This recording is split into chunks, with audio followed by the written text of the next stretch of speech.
Yes. The Leaf Spring Army sends its regards.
Hello, everyone. I'm the Enforcer, and I'm accompanied by Enforcer Matt.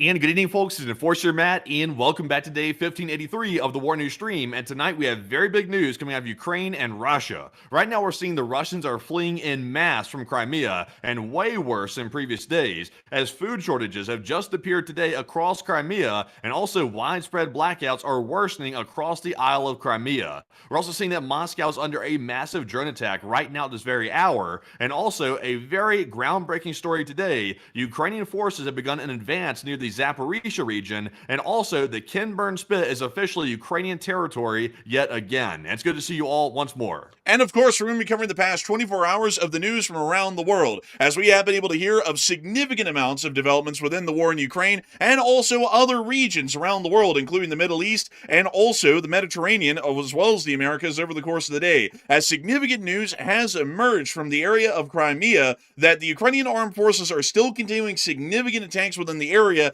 And just north of the Crimean Peninsula, we have also seen that the Ukrainian armed forces have been able to retake the town of Kamyansk, a significant jumping point for the Russian Federation's armed forces and their hopes of eventually pushing their offensive into the city of Zaporizhzhia, one of the largest and most important cities in Ukraine in this area of the country. We have also been able to hear that the Ukrainian armed forces took ground inside the Kinburn Spit as well, as the 337th Regiment of the Russian Army has largely finalized its advance, and its last remaining elements have been removed from the entirety of the Kinburn Spit. These major offensive victories, for the larger part, are being seen in the midst of the supply line shortages and critical failings of the logistics systems that the Russian Federation's armed forces and occupational areas rely on to be able to keep functioning and operating as far as the war is concerned. We have also been able to see that additionally, Ukrainian armed forces have been continuing their strikes inside of the areas of the Kinburn Spit on the remaining elements of the 337th, farthest to the east of the Spit, basically near to the area of Olaprostan, and we've also seen that a large amount of Russians, in the tens of thousands it seems,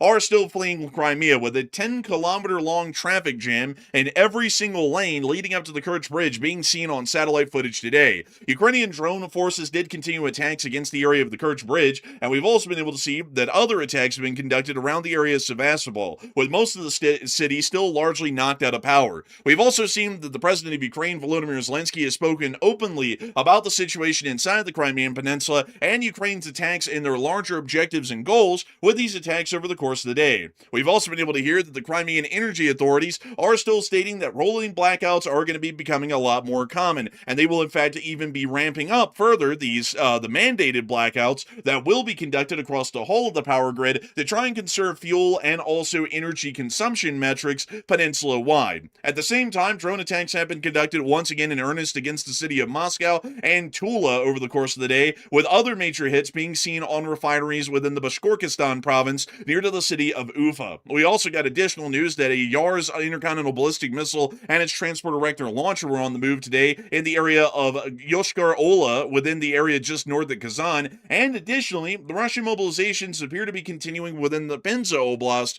which is the only area of the Russian Federation that we've seen so far enter a state of what appears to be mandatory conscription. Gas lines have also been spotted throughout most of the Russian Federation once again, including in the cities of Saratov and Irkutsk, with the fuel lines spanning several miles from their beginning to the actual gas stations, which still are quite limited on their availability of gas. Ukrainian armed forces have also been inflicting significant casualties onto the Russian armed forces, generally stopping most if not all advances over the course of the day within these areas. We've also been able to see that the Russian Federation did try and retaliate against Ukrainian attacks last night by launching several Iskander and Zircon hypersonic missiles at the state of Ukraine, and particularly the capital of Kyiv. It does appear that Patriot air defense interceptors, with the very little munitions that they have left, were able to successfully intercept and shoot down both Zircon hypersonic missiles, once again showing that Russian hypersonics are not what they've cracked up to be, at least according to the statements by the Russian government. We've also been able to hear that Zelensky has stated that they will be conducting a 40-day campaign to try and force the Russians into ending the war, and we've also seen that Alexander Syrsky has stated that they are raising more brigades of the Ukrainian armed forces to be able to deal with the eventuality of possible threats coming from the Belarusian border area. We've also been able to hear further details about the situation between Ukraine and Lukashenko, as it's now been stated by the president of Belarus, Alexander Lukashenko, that apparently the Ukrainians actually sent a delegation to Minsk and apparently threatened Lukashenko to some degree in person about what was going to happen, and therefore that's the reason why Lukashenko has largely backed off. And Lukashenko has reiterated that the Belarusians love peace, they're like the dove, and they don't want any conflict with the Ukrainians whatsoever to speak of. We've also been able to hear additional word today from the Mediterranean that the French Marines and also the French Navy were involved in an operation to seize a Russian shadow tanker, and so far we have not been able to see that the Russians have made any official response. Outside of that, we've also been able to hear that, according to the NATO Secretary General, new contracts in the defense industry are soon to be announced that are apparently going to be amounting in any amounts higher than the tens of billions. Inside of the Americas today, we've also been able to hear that Southcom is now preparing for some sort of a military mobilization to head to Venezuela to help with the recovery efforts inside of the country, as the death toll has already reached the hundreds, as confirmed by Venezuelan authorities. We've also seen that it appears that a refinery along the coastline near to the city of Moron is apparently leaking oil into the sea as a result of the damage that was caused to the refinery by the significant 7.5 magnitude earthquake that just rocked central northern Venezuela overnight. Additionally, we've also been able to hear that the official foreign policy change has been made through the U.S. Department of State, where the United States is now stating that it officially supports the Ukrainian position in the conflict against the Russian Federation, and that they will no longer be taking the position as a neutral mediator attempting to end the conflict through a third-party negotiation, which is a significant change in U.S. foreign policy that we have seen since the new administration has taken charge in January 2025, which has largely tried to take a position of neutrality on the war in Ukraine. Meanwhile, in the Middle East, things are certainly not remaining neutral, as the Islamic Republic of Iran has conducted its first attack against a merchant ship today that was transiting the Omani water passage through the Strait of Hormuz, as it is stated that the negotiations are going sour and the continued Israeli attacks against Hezbollah forces in Lebanon are jeopardizing jeopardizing the security of the entire deal. They have threatened that unless the United States of America finds some way to force the Israelis to stop their attacks in southern Lebanon, the entire peace deal will collapse and a state of war will resume between the both sides. On the other hand, the Vice President of the United States has stated that significant progress is being made and there's only windfall victories to be had for the United States of America. However, the Iranians, on the other hand, are stating that a multitude of the U.S.'s statements publicly do not represent the real situation of the negotiations, and have claimed that they will not be allowing any inspections of nuclear facilities within the Islamic Republic of Iran, and they will also continue the hardline on all of their positions in the peace talks that were laid out in the Memorandum of Understanding. Additional word has been seen as well that the IMO has also stopped evacuating ships from the Persian Gulf today as a result of the strikes that the Iranians conducted, and as of this moment right now, we can still see that some traffic is continuing to pass through the Strait, both in the Omani waterways and the Iranian waterways, but we're not seeing at the moment the significant volume of passages that we saw earlier in the day when the strike was just conducted, showing that traffic is once again already starting to creep down to a slower crawl. But we have quite a significant amount of news to cover over the course of this day, and we are going to be making sure to get into each and every single bit of it, starting with our largest stories of the day, and then moving our way on down into the smaller stories throughout the night. And suffice it to say that today is quite a significant news day. And in basically every front, we're seeing significant developments in one form or another in most every region, and we're going to be making sure to get into it, starting with that largest story, which is going to be moving us on and directly into the southern front of Ukraine. As many of y'all know, the southern front of Ukraine has been facing significant logistical issues for the Russian army as the Ukrainian medium-range attack drones have been causing untold damage against Russian supply trucks and supply tonnage making it to their end distribution points along the M14 highway and along the E105 highway into Crimea. Due to attacks on critical infrastructure systems such as bridges, most of the accesses into Crimea have largely been knocked out, and we're seeing that the flow of trucks is still continuing at a crawl due to a single Russian pontoon bridge that exists within the Chandar area, but outside of that, most supply flows into Crimea have ended. Most importantly, supply flows into the Kherson Oblast have also started to bleed away as well, about as badly as Crimea. It's just that it's largely not reported as heavily and not as documented, because there are not as many civilians living inside of Kherson as there is in Crimea that have the ability to be able to film what's going on and then publish that onto the internet. The supply situation also appears to be quite grim within the Zaporizhzhia region, and while a large amount of its supply tonnage is also being interdicted and destroyed by Ukrainian medium-range drone attacks, its position is slightly better from what we can tell than the position of the Kherson Oblast and the Crimean Oblast, which have continued to be under significant attacks by Ukrainian long-range drone forces and have largely deprived both of those regions of their supplies nearly completely. The Zaporizhzhia region is the one that's important to notice, however, as we did get word this morning that the Ukrainian armed forces are beginning to advance. As we were able to see, the 108th Air Assault Regiment attacked Ukrainian positions and soldiers with drone drop bombs and FPVs in the Plovny area of the Zaporizhzhia Oblast, and it also appears that this is showing us the Ukrainian armed forces have been able to make a decent amount of ground back into Kamyansk. Kamyansk largely was held by the Russian armed forces for some time here as a significant foothold and a basing. As many of y'all can see here, it is a smaller village within a key area along the E105 highway that allows for a direct access into the city of Zaporizhzhia. In earlier war plans, and largely we believe that these are still the standing war plans as of right now, the Russian Federation largely viewed the E105 highway and Kamyansk by extension as a significant offensive venture towards the city of Zaporizhzhia and its eventual capture as a part of larger Russian war plans. The Russian Federation is claiming at the moment in the present day that they only want the entirety of Donetsk and Luhansk. However, if you ever listen to a lot of Russian governmental statements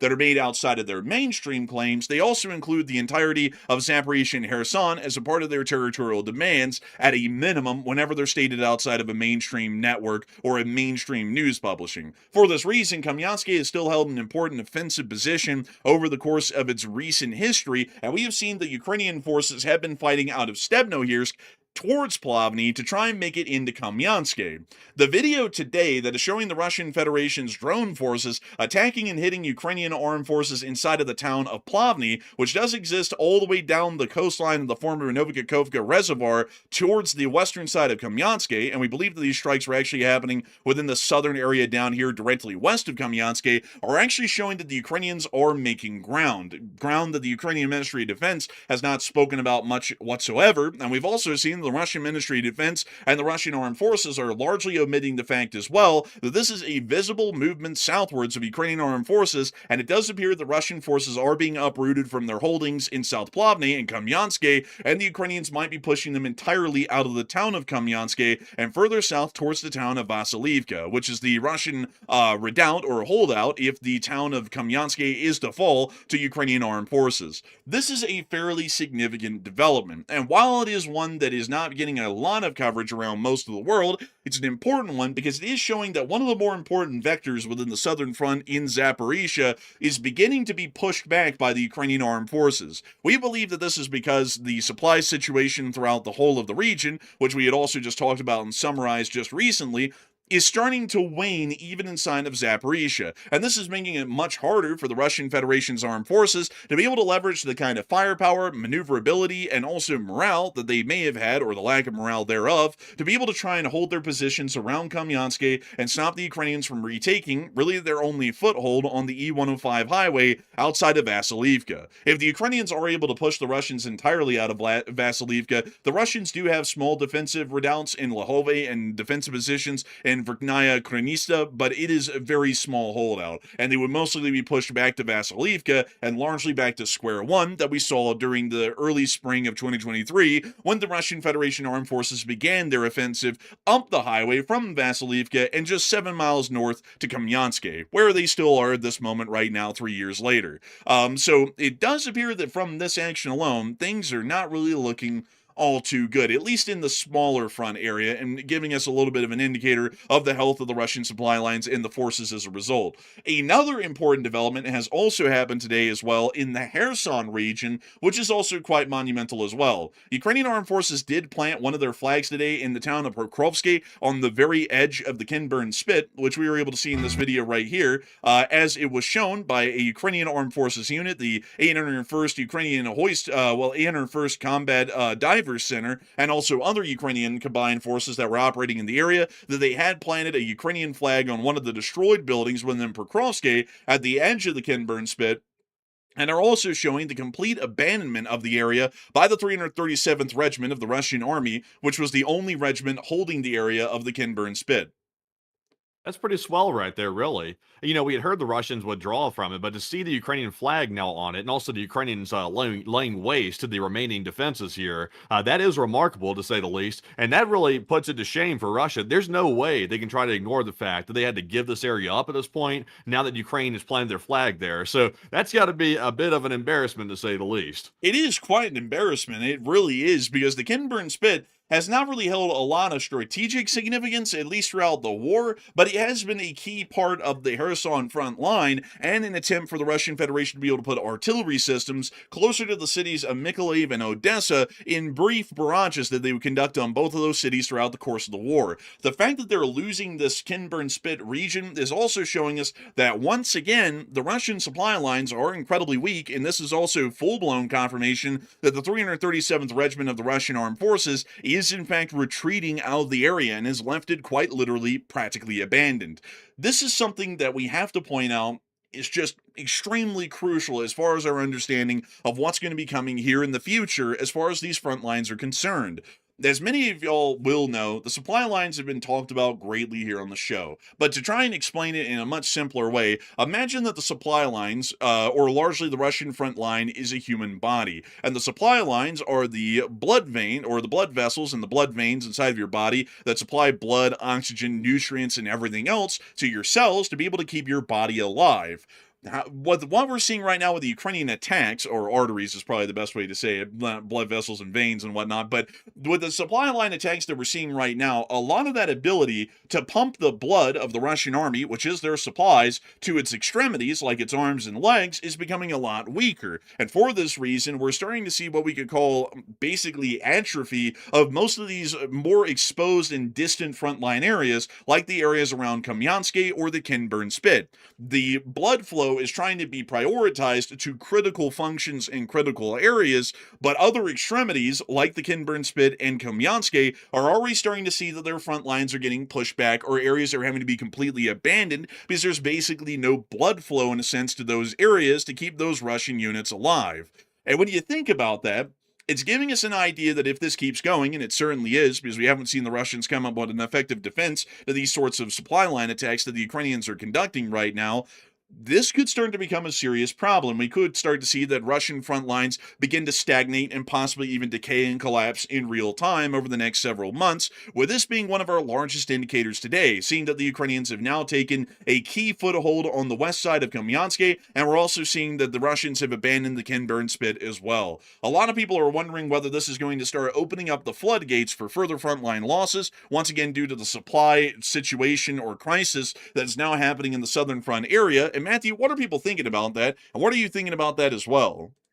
Okay, so let's address the poll first, and then right after this poll, we have some breaking news that has just come out of a recent piece of damage, actually two major pieces of damage that Russia has sustained over the attack that's been occurring since the stream has been started. So jumping into the poll first, reports now indicate that Ukrainian forces have broken through the Russian lines on the Zaporizhzhia front near Kamyansky, and also, not only that, but they've retaken the Kinburn Spit, and they now planted the Ukrainian flag on it at this point too. So today's been a fantastic day for the front line situation for Ukraine. It really has been. And that prediction we made about a week or two ago that the logistics collapse was going to cause a major issue, to say, put it mildly, by the way, for the Russian frontline forces, it is starting to already happen this soon into the game at this point. So what are your thoughts about the whole situation right now? 54% said this recent gain by the Ukrainians and this advance will open the floodgates for the Russian lines to collapse. 28% said this is only a limited collapse, and 8% said this will get overblown. And I would say that right now, I would admit it is a limited collapse as of right this very minute, but the catch is, what started this collapse? What's the real cause of it? And in my opinion, the cause of this Russian failure right now is the fact they can't get ammo, they can't get food, they can't get any type of logistics in large enough amounts to the front lines to support those Russian frontline forces to continue defending against the Ukrainian onslaught. So because of that, and right now there is no solution to it, the Russians are trying to send mobile fire groups to escort the logistics trucks, which has been a huge failure. We've covered that a lot. And also, they're now trying to disguise military logistics as civilian vehicles, which that's not going too well either, because Ukraine's identifying them and hitting those as well. So there's really no solution to it. So in my opinion, while this is a limited collapse right now, I think it will turn into a much larger situation across the entire front. Every single place that's having a logistics failure will be experiencing a similar situation just like this. Just give it enough time and we'll eventually get there. So I think over time, I'm with the 54%. It will open the floodgates, but it is going to take a little extra time to get there. But Enforcer, what say you? I would say that I would also be with a 28%. I think this is largely starting this the limited collapse that we're seeing right now. And I do want to make it clear, folks, that as of what we're seeing at the moment, these are gains by the Ukrainian armed forces, but they're not breakthrough gains. They're more so smaller gains that are giving us an idea at the health of the Russian front lines relative to their supplies that they're getting. And it is clearly showing that the Russian front lines are far less healthy in a fighting sense and in an upkeep sense than they were several months ago when these attacks started back then.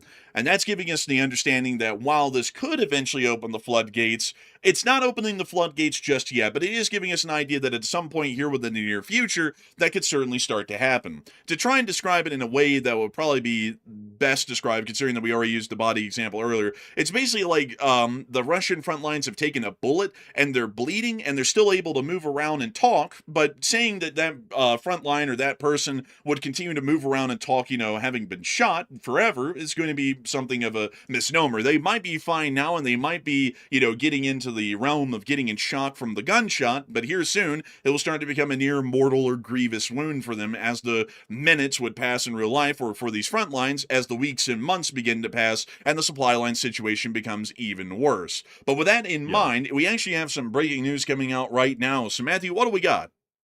Okay, so before we get into that breaking news right there, I will say this. I see a lot of people saying in the chat, it's gonna be opening the floodgates, kind of like the way I worded it in the poll as well, by the way. I think it will be that eventually. Like when the front lines start to go, it's gonna be very sudden. I don't think it's gonna be gradual because you gotta think if the Russians start to collapse their front lines and the Ukrainians start advancing into that, the Russians will either have to get slaughtered or they'll have to retreat, one or the other. So when that starts to happen, you'll probably see the Russians start pulling back a little bit, and then the panic sets in. That's when the panic sets in amongst the forces, and then that's when Ukraine probably just like plows on through them and starts creating a huger situation for the Russians. So I personally think it's going to be very sudden when it does happen, kind of like we're seeing right now in Kamyanske. We're seeing a very sudden pushback of the Russians, and now they're on the huge defensive right now, trying to fire back at the Ukrainians that are advancing onto them. So, Enforcer, what do you think about that? Will it be a gradual shift, or will it be a pretty sudden one once it starts to happen? It's going to kind of start chipping away little by little over the next few weeks, probably, and then it's going to go all at once, probably in a couple of months, because that's usually how frontline collapses go. Is that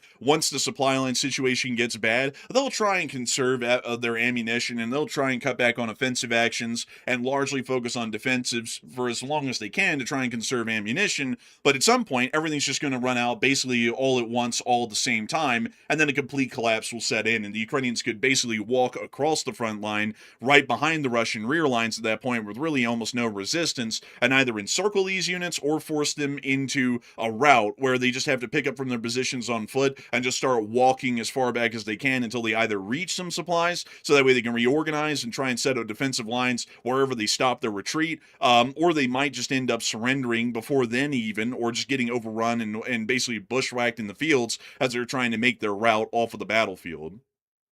Yeah, I would say it could be that case as well. But in the meantime, though, to jump into that breaking news that we have right now, this very minute, we are currently seeing two major hits, and they both appear to be in the Tula Oblast of mainland Russia. We're currently seeing that in one city in the Tula Oblast, one of the largest power plants in the area, the Novomoskovsk power plant, has been hit, and it looks like the NASA firm satellite that registers heat is currently picking up a massive heat signature on the location of that power plant. So it looks like power infrastructure is on the menu in the Tula Oblast, and it has been struck by the Ukrainians. So that's a pretty big deal right there. Also, as well in Tula, we're now seeing that the Azot chemical plant has been struck by the Ukrainians again. It appears to be that there's at least one confirmed hit on the Azot plant. There could be more, but the only photo we have of it right now just shows one major hit on it, and that appears to be a pretty strong one. I can't tell if it's in the center of the facility. I really can't tell from the picture we have. But Enforcer, can you take us through these current losses that we're just hearing about? So this Novomoskovsk Gress thermal power plant, or power plant within the Novomoskovsk area, is a somewhat important one. It does provide electricity to the surrounding energy grid. So we may be seeing that there are rolling blackouts either in Novomoskovsk or Tula, or we may see that there are redundant electrical connections on the grid that are able to feed these areas power. But any additional hits in this larger grid area might create a significant blackout situation where even the backup power into the area might not be enough, and the power lines might get overwhelmed and short out, or just get burned out quite literally from the voltage that they're having to carry over their wires. And we also are seeing that the Azot chemical plant within the Tula Oblast also appears to have been hit again. And if I'm not mistaken, folks, I am pretty sure that the Azot chemical plant is also in Novomoskovsk as well. I'm not really sure where it is exactly relative to Novomoskovsk, but let me go pull that up here real quick. The Azot chemical plant in Tula. And let's see, where is it? It is in Novomoskovsk in the Tula region. So I don't know exactly where it is inside of the town, but let me see here if I can show you all a picture of the building that has been hit. Let's see here. This is the chemical plant right here. It has a very distinctive tower, almost looks like a water tower in this picture. That might make it a little bit easier to find. It also has blue roofed buildings. So let me see if I can do some quick geolocating here on air and find us any blue roofed buildings that we could look at and say that that's probably the chemical plant. So there's a blue roofed building right there. Here's a large complex of blue-roofed buildings. This actually is the place. This is the place right here, because you can actually see that taller tower in the background, and you can also see the water tower structure right here as well. So this is the Azot chemical plant, which has been hit. It's this little complex right here, which looks to be in a larger industrial sector, and then the Oh power yeah. plant was also hit over here as well, which has been confirmed on firms. So it looks like 2 hits in the general same industrial sector. Yeah, I think if I'm not mistaken, this is one of the largest producers, I believe, of ammonia in the area. I think I might be mistaken on that. I'm basing that off my memory right now, so we'll have to see. But it does produce a lot of different chemicals here at this plant. So it looks like Ukraine had a possibly a military reason for hitting it that we're currently hearing about. So it appears to be a pretty big one. Yeah, it does look to be a pretty large hit, and we may be seeing that additional attacks are conducted because it looks like there are a large amount of industrial centers around this area, including this unknown one here, which looks a lot to me like a gas processing center in Novomoskovsk, which might also be a significant target that we might get news was hit, or we might be seeing that it was avoided in this attack and might get hit in a future one in the next days or weeks to follow. And also over here, where this cloud is, there also appears to be another large facility that looks like it may be producing some form of plastics, but we're not really sure if this facility is involved in any wartime productions or operations for the Russian armed forces, which may see that this facility is spared from any attacks, considering that it has really no military value depending on what it's producing. But these are quite significant attacks, all of them hitting in a focalized area. This is also giving us a clear indication that right now Ukrainian drones are, or at least the swarm, is flying somewhere in between Novomoskovsk and Tula, and it's making its way up the M4 highway right now on into Moscow.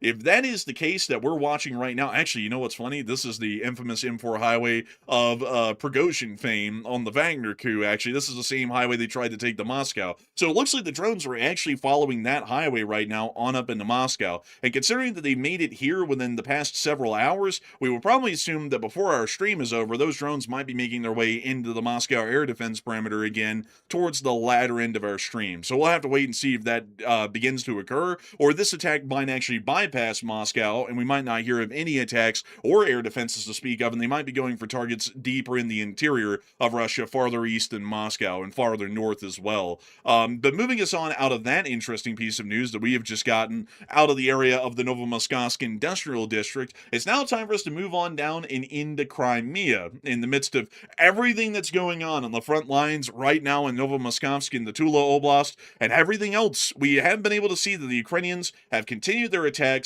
on the Crimean Peninsula. And before we get on into the Crimean Peninsula situation today and the campaign that the Ukrainian drone forces are still conducting, I want to make sure that we read The State of the Peninsula by Volodymyr Zelensky, or at least that's why I'm dubbing it here on the channel, because it largely describes the situation in Crimea in the greatest detail that the Ukrainians have, and they also included some infographics as well about other situations that they're dealing with. But to read y'all all of this, because it is a fairly important read, our intelligence has obtained important findings regarding the situation in Crimea and in our other territories currently under Russian occupation. Ukraine's Foreign Intelligence Service has obtained data indicating that the crisis with fuel, military logistics, and governance in Crimea is deepening on a virtually daily basis. The Russian Occupation Administration quite clearly and unequivocally acknowledges its inability to resolve the problems created by our mid-range sanctions against the occupier, as well as by implementation of our long-range sanctions plan primarily against Russian oil refining. A similar situation is unfolding in other Russian regions as well.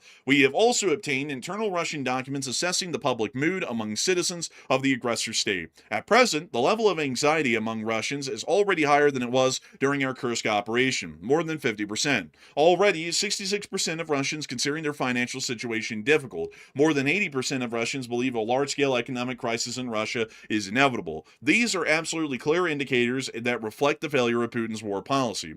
Separately, Oleg Lufovsky reported on measures being carried out in Belarus under obvious Russian influence to prepare for a potential expansion of the aggression against Ukraine. Along our state border in Belarus, the construction of road infrastructure and storage bases for ammunition and fuel and lubricants is nearing completion. These facilities have no purpose other than a military one. These are the border directions of Kobrin, Kovel, Ivanova, Manivichi, Lunenets, Sarini, Rishaya, Korostin, and Homil and Chernihiv. We know that Russian documents described this specifically in the context of the tasks of the so-called SVO, or the Special Military Operation, as we call it here in America.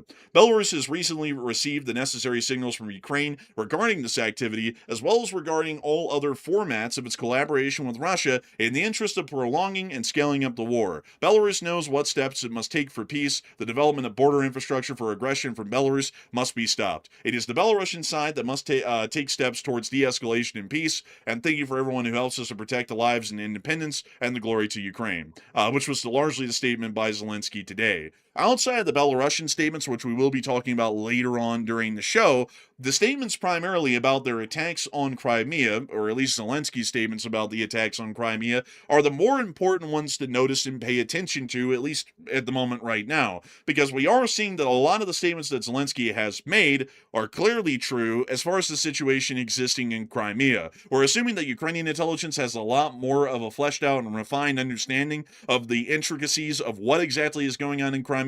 But to give you all the information that we have today, we were able to see that the Crimean energy authorities, or the Crimean Energy Forum, has stated the following about the situation as far as electricity supplies are concerned within the region. Dear Crimeans, at the command of the Chernomorsky Regional Dispatch Office, a branch of the JSC SO UES, a temporary power supply restriction has been introduced in the Republic of Crimea. This is an emergency measure. It is necessary to prevent overloading the electrical grid and a breakdown in the entire power system. Due to the fact that the decision to disconnect power was made by the system operator, precise hourly schedules for the electrical grid districts are currently unavailable. Disconnections will be carried out on a targeted basis and as needed. The State Unitary Enterprise of the Republic of Crimea, I don't think I can pronounce that one actually, is taking all possible measures to restore a stable power supply. We ask you for your understanding during these temporary difficulties. Once the command to lift the restrictions is received, power will be fully restored.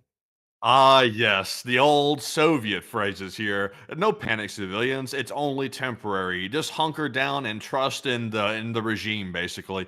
I have a feeling that these temporary outages right here are going to become probably more permanent. That's my guess. I mean, just in Sevastopol alone, there are hundreds of streets inside of Sevastopol itself without power still, even after the blackouts that started a couple of days back. So, it's like, what are the Russians doing to fix it? Once Ukraine hits this stuff, Crimea is an island at this point. It's not like they have the ability to get repairs in there. They really don't. You're overthinking the situation, comrade. Vladimir Lenin stated that trust in our system is what makes us great Soviets, and therefore, cut the power lines. Stop the spread of disinformation. But what they're saying right here, though, quite clearly, like outside of the joke, is that they have no ability to keep the grid running at all in Crimea anymore, and they're probably going to shut off entire grids, probably permanently, because of the Ukrainian attacks, and also the fact that if they keep them on, the Ukrainian attacks are diverting electricity elsewhere through the grid, which is going to possibly overload the remaining parts of the system, which would then also subsequently destroy those as well. To tell y'all a little bit about the energy infrastructure and how it works in kind of a simplified way, because I don't know everything about electricity, I'm clearly not an electrician, but to tell y'all a little bit about how high voltage general distribution networks work, there usually are several high voltage lines that lead to a distribution area, and they all carry a bit of the load, but they don't carry a full 100% capacity load of electricity that they could carry. If one of those high voltage lines goes out because a branch touches it and it shorts it out or something else, the other high voltage lines can still carry the electricity in. But if say like they have 3 high voltage lines and it's designed to operate off of 2, if 2 of those high voltage lines go out for some reason or another, the final high voltage line, due to how electricity works, is going to be carrying pretty much all of the load that the 3 would have been carrying before, which usually overloads the power lines and sends the entire region that it was feeding into a complete blackout. You can actually see that something like that happened back up in the day in the mid-2000s up in New England when 2 of the high voltage lines entering the area had been shorted out, and the final high voltage line had actually ended up shorting out itself and then leading the entirety of New York City, Boston, and many other of the major cities in New England into a total blackout. And that's right now what the Crimeans are saying might be happening due to Ukrainian attacks, is that the remaining part of the system could short out and the entire region could go into a multi-day, multi-week, or multi-month-long blackout throughout the whole area. And it sounds like from the breaking news we're getting right now, that might only become permanent. And so, Matthew, what breaking news are we getting from the Kerch area at this moment? Okay, so jumping away from the electrical thing happening right now in Sevastopol and across Crimea, we're currently getting word right now, this very minute, that the Kerch area is currently under attack. And keep in mind that Kerch is right near the Crimean bridge. It's literally right there next to it. So right now, it looks like the airfield at Kerch has been attacked. It also appears to be that other areas have been attacked next to the airfield as well. There's our first image here on the screen showing some fire out there at the airfield. And based on the NASA firm's data that we're currently seeing on satellite, there's a fire signature coming right from the middle of the airfield. It could be that maybe, I think that might be an air defense system that got hit. It looks like Max 26 is reporting that apparently a Pantsir S1 air defense system was hit, and it looks like the town of Kerch itself might have been hit as well. There's also a fire signature right in the middle of Kerch itself, so I'm not sure what was hit there. But yeah, Kerch is currently under attack. That's literally happening right now. Let's investigate that. This is a spot. I don't know what that would be. There's nothing out here in this field on on what we're able to see here on Google Maps. So maybe it's a Pantsir that was hit here as well. But this is a larger air defense fortification, actually, due to this former airfield here on the western side of Kerch. And it looks like the fire is right on top of it right now from the firm satellite. You can actually see a little bit of it right there. And you can also see it down here on the ground as well. Some of the bunkers, the radar systems, and also the acquisition radars. And it also appears a Pantsir right there, right to the west of that system as well. That may have been hit and is currently on fire, and that may be the one that we have the picture of. There's also something else on fire right down here in this area of the city, which we don't really have a good explanation of, and we also don't have a picture of that fire at the moment yet. But it is quite an interesting thing to note. The Ukrainian drones are starting to reach their targets in this attack, like Kerch and Tula, which are mid-range targets, or at least for the long-range attack forces, right now. We already just heard of the attacks in Novomoskovsk, and now we're seeing that air defenses are systematically being targeted again around the base of the northern side of the Kerch Bridge. Yeah. Also, by the way, I don't want to say this too early because maybe I just missed this video before, but there's a new video that just came out that I see right now. I just reposted it on our Twitter page. It's allegedly showing a drone flying through Moscow or around the Moscow region. Enforcer, do you recognize this clip right here? I haven't seen it before. It's showing a Ukrainian drone literally flying right through the buildings, like weaving between them. Have you seen this? I've seen this. Actually, we have it on the map. We're actually going to be covering that a little bit later because it looked like it happened maybe in an archival sense. It looks like it may have been a clip from the Kapotnia attack and it's just finally come out. I couldn't tell because we didn't see any drones of the Ukrainians make it deep into Moscow today. So whatever this is, it's a bit archival, but we do have it in our cycle for coverage tonight. So it's not exactly breaking. Okay, we'll have to save that one then, but it's wild, certainly, to say the least. That's why I was like, what the hell is this? It literally shows like one of the Ukrainian drones weaving and bobbing through the Moscow area buildings. It's kind of crazy. But right now, though, that is all of our breaking news, so we can jump back to our normal coverage while we wait for more. And moving back into our normal coverage, which largely brings us right down to the Kerch area, we have been able to see that the Kerch region is still under quite significant attacks. An electronic warfare system was destroyed by the armed forces of Ukraine overnight. This was the Russian Kupol Garant EW system, which was burned down in the occupied Kerch area. Satellite imagery has already captured the strike locations and the completely incinerated units, some of which the occupiers tried to relocate during the following the strikes, but it doesn't appear that that is really a successful operation.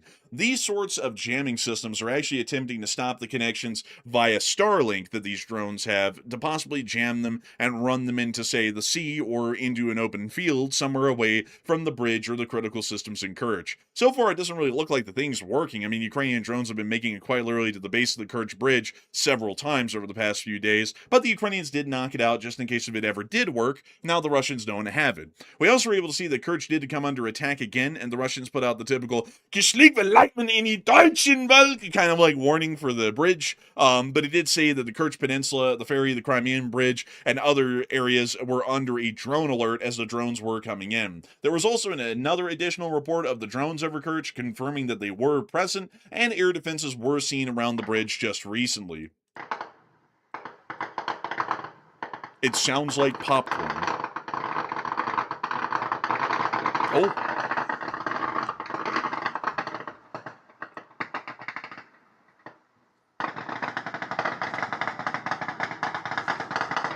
Oh? Oh, I saw a tracer up there in the top corner, too. They're letting loose now. Man, very mysterious. That's the mysterious machine gun fire near the Kerch Bridge. Not you don't really hear any missiles behind it though. That's kind of weird. I even saw the Russians today talking on their back channels about how they're kind of surprised there's like such a lack of air defense around the Kerch Bridge, and they're talking about themselves. The Russians are even saying that. So just wild. I gotta say, it is something else, really, as far as how little air defense there even is around the Kerch Bridge. Honestly, it seems like everywhere in Russia is in this state at this point. No matter how many missile air defenses they have, it all ends up just being machine gun fire at the end of it all, and there's basically no missile-based air defenses to speak of whatsoever anywhere in the country. And in the midst of all this earlier in the day, the Russians were still trying to leave Crimea. There's one person who actually drove in from the bridge driving into Crimea, a stupid idea, actually filmed the line of people who were sitting here waiting to cross the bridge. You see them across that guardrail right here, and it is an endless line of them. We believe from satellite photography that this line is about 7 miles long to try and cross the bridge right now. That's a lot of damn people trying to get out. Most people are standing outside their cars. They've been waiting there for so long. Man, that is abysmal, atrocious even, terrible, honestly. I mean, how in the world can they handle such strain? And if y'all aren't believing me, let me show y'all the satellite photography that came out today. This is the beginning of the roadblock, and I'll show y'all why it begins down here. This is the checkpoint area where the Russians pull the cars in and inspect them for 3 hours each to make sure that they're safe to cross the bridge, and they're not carrying, say, bombs or anything like that under the car that might blow up the bridge. So they have to inspect them here in this car checkpoint area for about 3 solid hours before they even allow them to leave. So the roadblock begins about right here, or about right here at the entrance of the car section where they inspect the cars. The truck section has been working since basically the beginning of the war, because the Ukrainians loaded up a truck with bombs and then drove it across the bridge and blew it up, which was the first successful attack against the Kerch Bridge.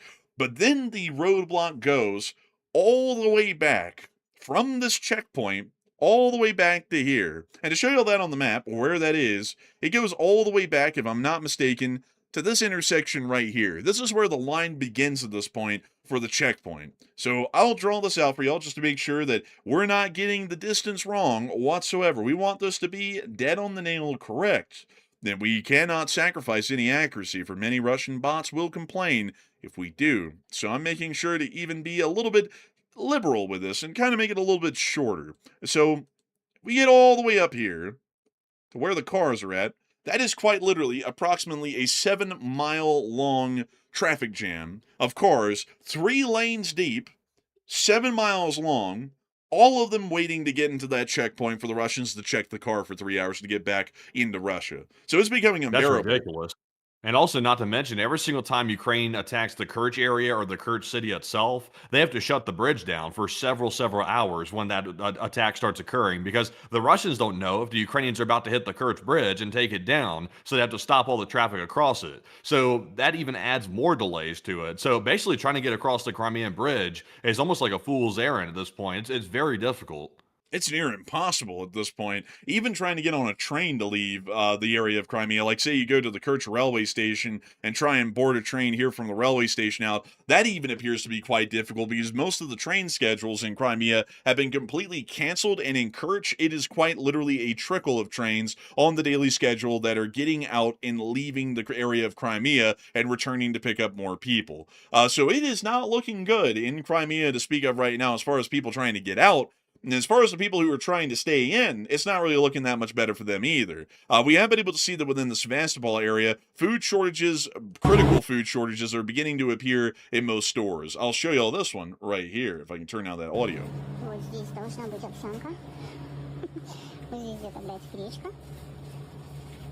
We see that the spaghetti noodles are still around, but most everything else seems to be gone. People apparently don't cook a lot of pasta inside of Crimea. We see more shelves that are going flat out bare. Is this a gremlin shopping for groceries? Yes. Oh, wow. I said that. And she showed up on screen. I mean, hey, you set me up. Look at me. Oh, they have some ready-made sandwiches or something right there. What is that, rice? Rice-a-roni? It's like oats. Beans? Yeah, oats or something. There's no bread. That literally just says no bread on it.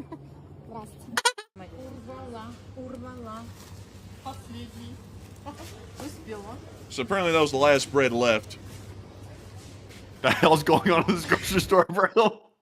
I don't even know, man. I don't even know. Man, I'll tell you what, these people in the grocery store are wilding. Man, they're kind of wild and all. But we also were able to hear that apparently, according to 13 Tactical, he also put out a statement today saying, "So friends, without any panic or anything else, everything will be fixed today, but that doesn't mean anything. Stop spinning cotton wool." I don't know what it is with the Russians just saying random shit. Like, this would be like me showing up on the stream and being like, well, if you have 13 watermelons, that's a hat trick. It's like, the hell does this stuff mean? Like, I don't even know what they start off all their posts with. We're going to need to start every post, by the way, folks, as Enforcer Channel policy that we make on Twitter now with a random phrase. So Matthew will be saying, if it's raining in Chicago, there's dogs shitting in Boston or something like that. Like, but beyond that, number one, charge external batteries. Any chargers you have, watches, phones, and anything else that needs to be charged. 2, fill all the containers you have at home with water. Let it be. Number 3, stock up on change. 4, top up your mobile phones for 3 months in advance. Because the SMS package, who the hell needs it, is running out. I don't know how the hell you're supposed to do that. I don't even understand what he's saying. Like, it's what good is buying a 3-month in advance plan if the cell towers run out of diesel for the generator? It's like having a phone plan is going to be useless at that point. You'll have wasted your money.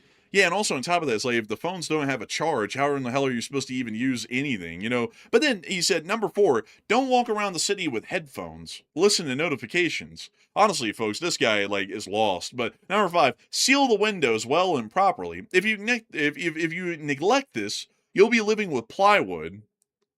6. Damn, bro, you're gonna have plywood moving in your house, and you don't shut your windows. Like, you better shut your damn windows. That plywood's gonna move in and start collecting rent. Man, you just leave the window open one night, you just hear, oh man, I'm moving in. And it's just like a walking, living plywood. It's like, no. Ah, shit. It's like you're stuck with living with plywood for the next 6 months. 6, a first aid kit and supply of necessary medications, plasters, bandages, etc. Hello to seminar participants. A plaster? Man, this blood has been living in the Ninth Ward for too long. Blood going around, giving out dime bags of plaster. But number 7, talk to your family and friends about what you will do, where to go, who to take if something happens, so that you can act in a coordinated manner and without unnecessary hysteria at the right moment. 8, pay attention and meet the needs of your elderly people if they live alone. They say that elderly people are pets. It's like, take care of your dogs. It's like take care of your elderly people. Make sure to feed them and water them. Again, without any panic or other acceleration. I gotta say, Russian phrases are a trip. Every time I have to stop and be like, what the hell does that even actually mean? I'm writing all this precisely so that you do not panic in times of danger. We're all just a couple of flights away from our normal lives, where everything works as usual, to the collapse of the city's life support systems. As you can see, and you can't argue with that, this is a real scenario. Wow, it sounded like a toast. Dude's like, to the city's life support systems collapsing. Here. It's like, what are you doing? Toasting to this fact or something? Also, what does he mean a flight away? Like, they mean they're going to get back to mainland Russia from Crimea is what he's saying? Maybe. I don't even think there were ever flights to Sevastopol. I don't think there's a commercial airport here for that. I think you had to drive in and ride the train in or something. Yeah, I don't know what he's talking about that. Like, just a flight back. It's like, I'm not sure of any flights going there, really. So, maybe this dude's crazy. Oh, he's definitely crazy.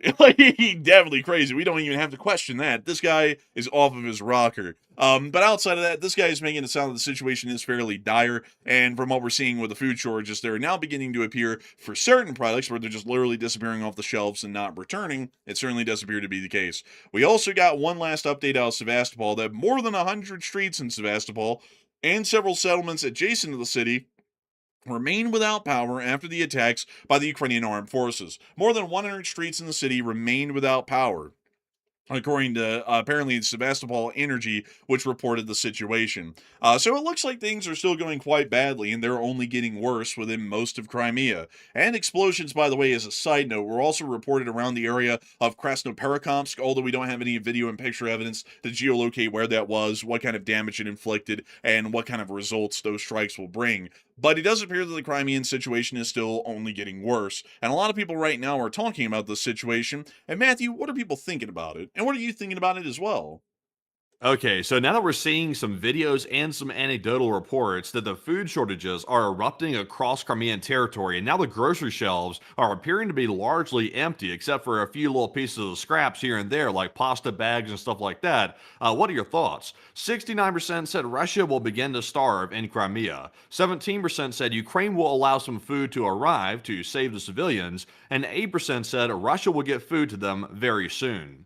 So I think Ukraine has made it clear at this point. Their goal is to make Crimea an island in every way possible. That means run the electricity out, run the food out, run out the ammo for the forces. Every Russian inside of Crimea is going to be forced to leave. And if they don't leave and the Russian forces stay, then they'll be in for some very bad suffering at that point. So they've made it clear that's what the goal is. So all Russia can do at this point is basically start negotiating an exit for their forces out of Crimea, or they're going to be basically left to starve down there for the most part. So I don't think this is going to be solved anytime soon because, ask yourself the question, how are they going to solve it? They can't get any trucks into there to get food in. They can't get any supplies in whatsoever because the logistics are getting destroyed all over the place. So, what's the solution? It's basically to leave at this point. It's literally a critical situation. But Enforcer, what say you? I would say that's a very critical situation. I'll be with 69%. The Russians are probably going to be in a bad spot here very soon in Crimea, and they're probably going to start starving if they find no way to get them out. I have a feeling, to be honest with y'all folks, the Russian government doesn't really care about the well-being of the Russian people,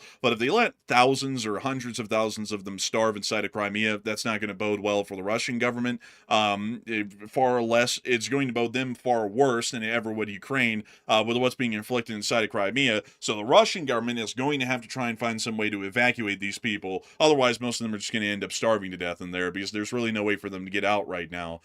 So that's probably what we'll end up seeing is a Russian evacuation of Crimea to where everyone who is not essential may be removed and relocated, either forcibly or otherwise, into the Russian Federation's mainland and spread out across the entirety of the country wherever they can find them room or someone that'll take them. So that might be what we're seeing here in the near future, and that will also be quite extensive in terms of the consumption of resources that will take for the Russians to be able to conduct in the midst of the already dire supply situation that they're seeing nationwide. But moving us on out of that news that we were able to hear of in Crimea today, which certainly is not looking good at all, we've also been able to hear that within the Russian Federation itself, things don't really appear to be going all too well. But before we get into that, I do want to make sure that we cover one other thing about Belarus today that came from the statement or the state of the peninsula that we read off from Zelensky just a moment ago. When we get to the end here, we were able to see that Zelensky did talk about the measures that Belarus is taking to build up infrastructure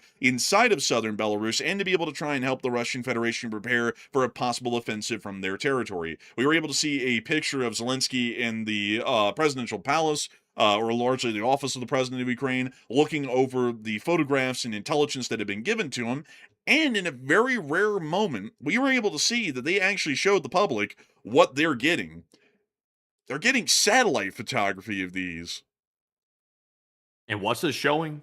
It's showing supply depots that they're building, new storage tanks for fuel, new ammunition dumps. This one right here, it actually says it's the 1405th Artillery Unit or Arsenal within the area of Velika Gorova, which, let's see here, Velika Gorova. I believe that's somewhere inside of the Gomel Oblast, if I'm not mistaken, of Belarus. And this one was also near to Krasny Viver, or let's see, Verig or something. Yeah, it's Verig, actually. Krasny Verig is where this one is. And this is actually in the Gomel Oblast, and this one's in the Mobilization Oblast, which would be, let's see, where would that one be? I think this is actually the one with Minsk in it, so it'd be somewhere down here in the southern side of it. Well, at this point, Zelensky's got satellite evidence showing they're building up not just forces, but actual bases along the border. That's irrefutable at that point. Before, oh, wow, here's some more as well right here, apparently. They're doing a lot of stuff, actually. What are these showing? So, actually going through them, we can see that they're saying that there are 6 automobile mostiv. I don't know what mostiv means as far as a word, unfortunately, so if anyone can translate that into English in the live chat, I'd be very appreciative. We also have the Basi Abveri Gani something else. I don't know what that one says. I don't really know what many of these others say, except for the one that says automobili mostiv, which means something pertaining to cars. And we can see that this one is actually located on one of the highways leading towards Sari, which is somewhat of a bigger town somewhere within this area, if I'm not mistaken. let's see here. I Give me actually give me think. back give me back to that picture real quick. Let me get a translate on that real quick. Let me get an image of it. Let's see here.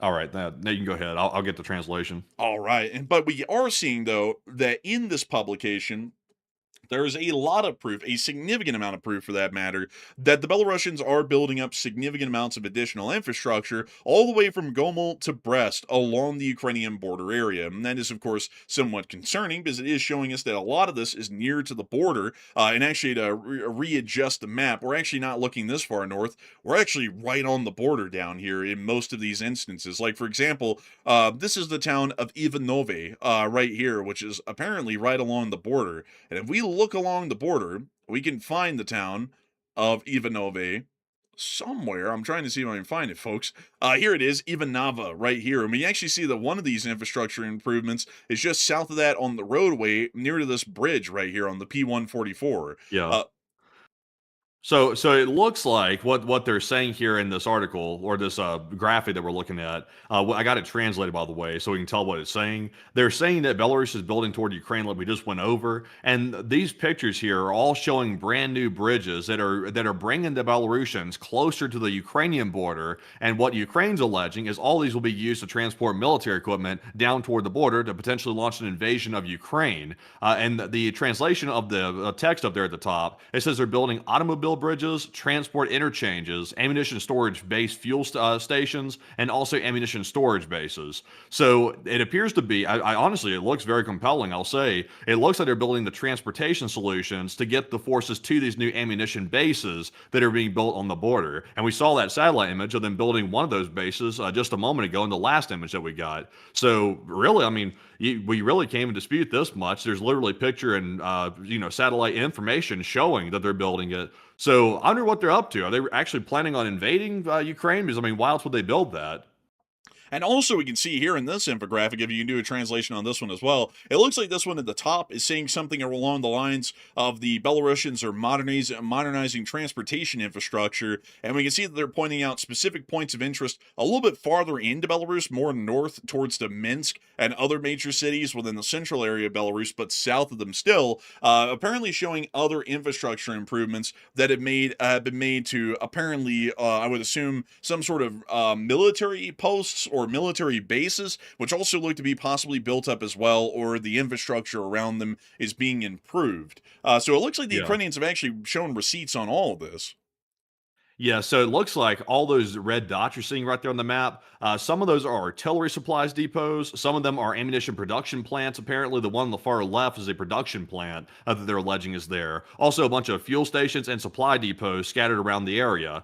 And they're also stating down here at the bottom that apparently Belarus is also constructing a training and combat center as well in the mix of that. So a lot of military infrastructure. I mean, arguably, if you didn't know what was being built here, you could technically argue that Belarus is simply improving their civilian infrastructure, but combining the new bridges they're building and the new highways with these ammunition storage sites, production sites, and training centers. I mean, it's clearly with a military purpose behind it once you add those details to it. Well, I mean, the thing that's interesting to me, though, about it, and this would also be hard for the Belarusians to explain, all of their infrastructure improvements are miles from the Ukrainian border along the southern highway that they have here, the M10. Everything around the M10 south of it, on all the roadways leading to the Ukrainian border, those are the ones that are receiving spot improvements. And we might be seeing that there are other improvements that the Ukrainians are making, well, the Belarusians are making to their bridge infrastructure throughout the rest of Belarus. But these are the ones that are being pointed out that are all happening at the same time right now in the present day. And it does pose a very clear picture from the evidence that's being shown by the Ukrainians that the Belarusians are trying to build up some sort of an infrastructure base for the Russians to launch a more successful invasion of Ukraine from the north than they did the last time, or at least to attempt to try and do something like that. It's something quite interesting, I'd have to say. On the other hand, however, Lukashenko has stated today, and I'll show you all the statement here that he made, and I believe, Mandy, that we can show this one, because it looks like it's from a Belarusian news source, from what I can tell. As long as you add commentary to it, we should be safe. All right, and so we're going to read off the subtitles for y'all and let y'all hear exactly what Lukashenko had to say today about what's going on and what his position is. And once again, this isn't, pure on fact. What he says could be a lie, but this is what Lukashenko was saying at the moment right now. let's see here. Soon the subtitles should be. Wait, are there no? One of these I saw had subtitles in it. Apparently not this one though. Like apparently it's not the one that I picked. It's apparently another one. But to summarize here really quickly, Lukashenko told the visiting Russian officials that President Zelensky's envoys had recently visited him in Minsk, sitting at the same desk, and that he had told the Ukrainians that Belarus wants peace and only peace. And so it appears that at some point recently, a Ukrainian delegation actually went to Belarus and probably explained to the Belarusians that they were seriously considering war unless the Belarusians stopped any and all of their actions that looked like they were preparing to help the Russians conduct an offensive into Ukraine. And according to Lukashenko right now, he's saying that they want peace. And we have heard that according to the president of Ukraine, Volodymyr Zelensky, they turned off the repeaters, but they hadn't removed them yet. That's an important note that we do have to make. But we're still seeing that Ukraine is pointing out all of the other actions that Belarus is taking, and now quite literally putting all of the proof into the real world as to why they're concerned. The building of fuel depots, ammunition and artillery storage sites, munitions plants, bridge infrastructure improvements, highway infrastructure improvements, overpasses, interchanges, and the whole nine yards to be able to try and make the movement of forces and supplies as efficient as it can be along the border areas with northern Ukraine. And so we will have to keep watching this situation and watch its developments in the near future because it is quite an interesting and a very concerning one now that we've been presented the full-on evidence and receipts by the Ukrainians that's showing that they're not just making up this possible imminent threat on their northern border. They're actually watching the Belarusians build up the infrastructure base for that in real time, and it Oh apparently yeah. have been for months. Yeah, and all the people out there, it's like, oh, Belarus would never let Russia invade from their territory into Ukraine. I mean, that's a little bit absurd to say that because I mean, back in 2022 when the war started, the Russians literally invaded from the north into Ukraine from Belarusian territory when the war started. They used it as a primary staging ground when they launched that invasion. So, I mean, it's not unheard of. Like the people out there, the analysts are saying it's absurd to even suggest that Belarus would get involved. It's like, well, do they not remember what happened in 2022? It's like they literally invaded from there. So I wouldn't put it past them. Belarus has always said, oh, we want peace, we want this and that and another. And then they let Russia do whatever they want in their territory right after they say that. So Lukashenko's words are meaningless. Like whatever the hell he said in that video is irrelevant, really. I mean, he'll do what he's told. Yeah, he will do what he's told for the larger part. And it does look like all of this proof today. I would say, folks, that I actually would believe the Russians really are trying to prepare for an offensive inside of northern Ukraine, and the Ukrainians are trying to find some way to preempt that, stymie it, or stop it by threatening the Belarusians beforehand, or even conducting offensive actions against Belarus preemptively to leave the Russians in a lurch to where they weren't ready to conduct an offensive, and now instead they'd be conducting a defense on Belarusian territory. But moving us on out of that, it's now time for us to get on into the news that we have from inside of Russia today.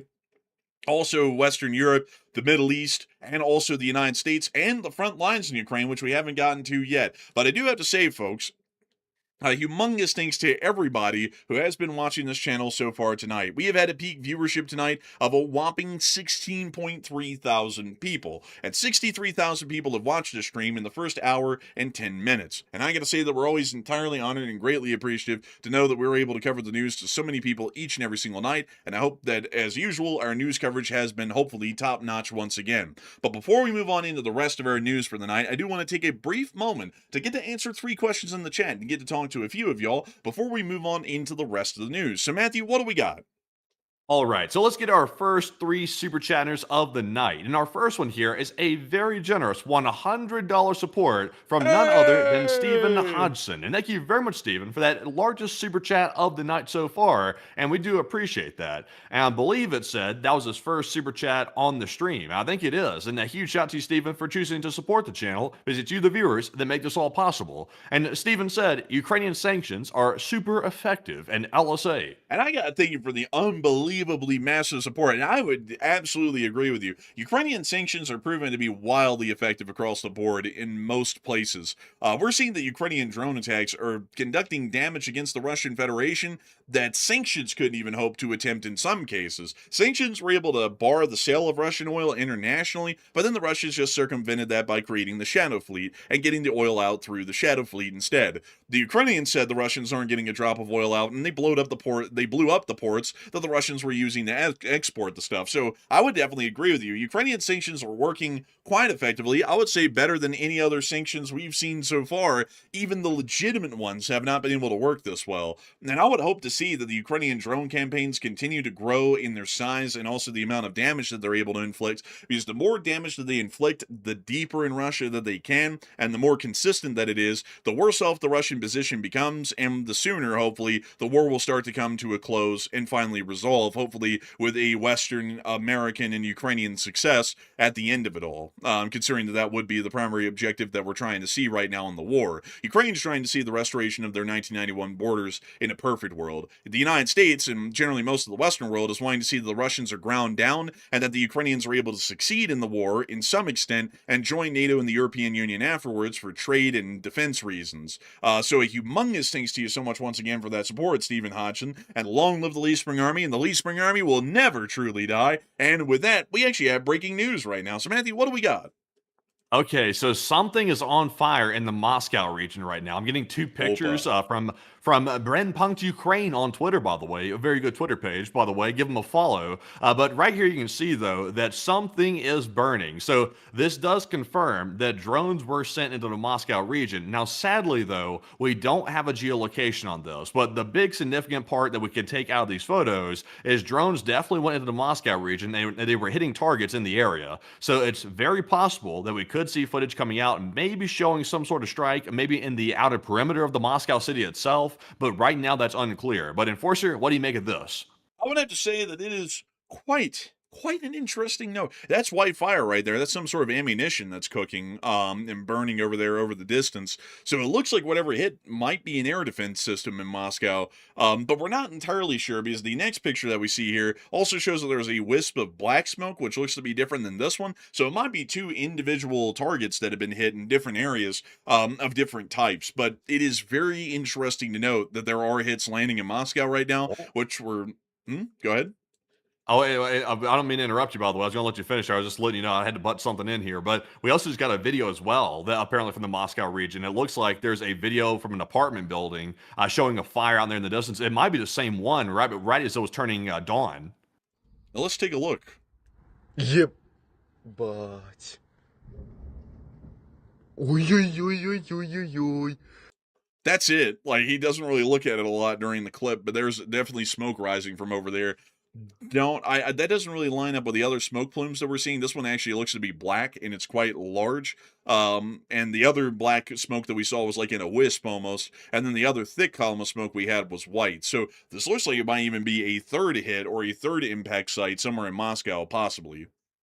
Yeah, maybe so. We'll have to keep an eye on it and see exactly what was hit. Sadly, right now we just can't geolocate it. We probably could if we had if we were able to sit down and study it for a while, but sadly on stream we can't geolocate it just from the pictures that we have. So we'll have to keep an eye on it, and I'll let you know if I get more breaking news about it. And we will definitely, hopefully, be getting more breaking news about that here as soon as the sun continues to rise. But with that, a humongous thanks once again to Steve Hodgson for that unbelievable and incredible support. And we thank you for the massive support. Folks like you who go over your way to help this channel to keep it running, make the thing possible, not only for us to run as our job, but for everyone to be able to watch the show daily. We're greatly appreciative of that. And with that, we are on to the next one. And our next one goes to Rick Galenchin, our viewer all the way from Canada. And a huge shout to you, Rick, for that $50 support right there. He threw that in Canadian monies, by the way, that juicy Canadian dollars. And Rick, he put in a super sticker of the YouTube creature jumping out the treasure chest and it's punching the air right there. It could be the Ayatollah these days. You never can tell. But thank you very much, Rick, for that support. And Enforcer, what say you? And I got to thank you incredibly for that support and helping this channel to keep on running, Rick Galenchin, because you have helped this channel to keep on running for a long time, all the way from our neighbor in the north, the Canadians. We love the Canadians, I tell you. There's many viewers here on this channel that are Canadians. As a matter of fact, folks, to give you all a little bit of a breakdown here, let me see if I can do this here really quickly. I want to find that geography. Right now at this moment, Canada makes up the second largest percentage of viewers here on this channel, making up 8% of our viewer base over the past 28 days. Actually, our statistics have changed quite a lot as of late. Back in the day, it used to be, I think the United States made up like 52%, and the rest of the world made up the other remaining 48%. Nowadays, American viewers make up 68.2% of our audience, which means that 2 out of every 3 audience viewers right now are Americans. Canadians make up 8%, the British make up 5.5%, Australia makes up 3.5%, and Germany makes up 1.2%. So very interesting there. Actually, our statistics have changed quite a lot over the years. You know what? Let me look at this over the lifetime of the channel, because I feel like this is a fairly recent occurrence. And yeah, it actually does reflect that quite well in our statistics, because historically, the US viewership over the whole channel average, everything combined, only makes up 58.2% of our viewership. So interesting enough, recently we've been gathering up a lot more American viewers on the show, and they're starting to eke out the margins against most of our international viewers, which those audiences appear to have remained the same size over the years. It's just the American contingent has grown a lot larger. But I do have to say that the Canadian viewers are a welcome friend here on this channel. We love to know that many a Canadian watch this channel and enjoy it for their news as well as ours around the world every single day. And we got to thank you massively, Rick, for being one of those Canadian viewers and enjoying the channel enough to go out of your way to support it and make it possible for the channel to keep running, not only for us to keep the lights on and pay our bills, but for everyone to have a show to watch. And so humongous thanks to you so much once again. I hope that has addressed that well. And with that, we are on to the final question of the segment, and then we're going to be moving on to the rest of the news that we have from around the world. All right, so the final super chat of the segment goes to Mr. Lance Link. And thank you very much, Mr. Lance, for that $50 support as well. Also, Hey! very generous of you. And I believe that is your first ever super chat on any channel on the entirety of YouTube, if I read that properly earlier. But a huge shout out to you, good sir, for choosing our channel to support the first time ever. And we do appreciate that a ton, by the way. But Enforcer, what say you? And I gotta thank you massively, Mr. Lance Link, for your first super chat to the channel ever. Throwing in that hippo, flinging around that coin, and also enjoying the channel enough to support it. As we say to everybody, your support is greatly appreciated, and it helps us to make this entire operation possible. Not only that, it helps us to keep these live streams ad-free and sponsor-free, and it helps us to be able to say what we say every single day on air. And we are greatly appreciative of folks like you and everybody else who goes out of their way to spend their time on this channel every day, usually hours a day, and to also support the channel in super chats, going out of their way above and beyond to do something that nobody's expected to do to help this channel to keep on running for the vast multitudes and millions of people who watch this channel yearly. And so a humongous thanks to you so much once again. I hope that does address that the best we possibly can. And with that, it is time for us to move on and into the rest of the news that we have for the night. And we have quite some news coming out of Russia. Inside of Russia today, we were able to see that the fuel lines are growing in Kaluga. Ну это просто, ну, типа, в надежде In the middle of the ночью night. поехать с Цемлянской очередь и комментаторы... Stop all that yapping. Вы, типа, Oh my god! Like, basically that's the translation. всегда. You know what? I got a tip for the Russians. If you would go home at night and go to sleep and not drive around and spend fuel, you would probably not run out of fuel as fast. It looks like a lot of these cars are off. Like, they've been turned off and they're just sitting there. I think they actually might be sleeping in their cars, actually, if I'm being straight up. I think they're, like, sleeping in the cars. You know how people, like, used to wait outside, like, Best Buy and, like, for the iPhone releases and stuff? They'd set up, like, a tent outside and wait for it. That's basically what the gas has turned into. It's like a lottery system. Man, they're waiting for that Petrol Theft Auto 6 release. Yeah, they're waiting for a lot, and I don't think the hopes and dreams are ever going to crack up for them. Man, they driving around in their little car looking at this line. Man, and when you start running low on fuel, you just got to get in that line and just sit there for days, I guess, waiting to get fuel. Yeah, I think so. It's just wild. Between all the refineries getting shut down, the lack of transport, and also the diesel price going through the roof for, you know, fuel transportation. I mean, these people's outlook is not very good for automobile. Man, it's like the bread lines of the Great Depression here. And it just keeps going. On and on and on. I did see that in Russia, the search results for different terms came out yesterday, and apparently, how to siphon gas was one of the most searched things inside of Russia. Apparently, so you can sort of make what you want out of that. That could mean that maybe they're trying to siphon gas from like an old vehicle they have sitting around to their newer vehicle that they're using, or it could mean that they're turning into thieves because they're getting desperate. It depends on who you ask. Also, I heard that the next biggest search term and the biggest craze that's going to be happening in Russia is how to strip copper wiring. I heard that that's also going to be a very big one that's coming next to raise the money for the gas, considering that the gas costs an arm and a leg and a kidney now inside of Russia. Yeah, it's just really tough, by the way. Also, I like this little like mock-up a rim that they have sitting up here on the dashboard, by the way. Kind of unique. They'll probably need that. Man, they're going to need that for their tiny car, for their tiny chores. Man, they're going to hop in that thing, man, to like be like a monster basically on a Hot Wheels car. But that is a long line, though. How long is this video, though? Oh, it's not much longer. It's only 10 more seconds. There's the gas station finally, by the way. We finally made it. And now, of course, there's the shot of bewilderment. They have to include it.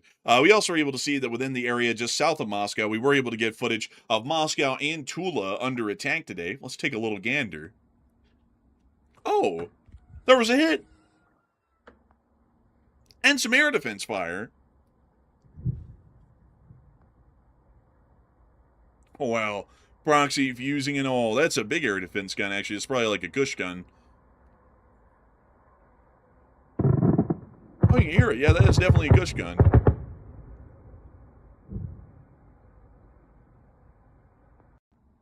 But that's the end of that clip. That either came out of the Moscow or the Tula area.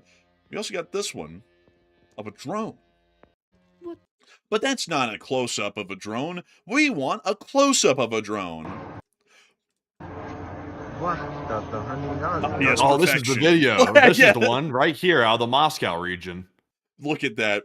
Perfection. This guy has the hand of Steven Spielberg filming a movie here. Look at the stability of the clip. Perfection. That's remarkably close. Fly, my baby Bliet. I think this is from the Caponia attack. It's definitely not from today. It looks to be archival. But really cool to see up close footage like that. Oh yeah, that's definitely from the Caponia attack. Yeah, those variants of the Ukrainian drones really don't move very fast. Those are pretty slow.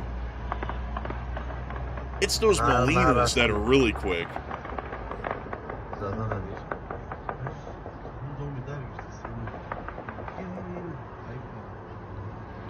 Oh, here comes another one. Oh, looks like an air show.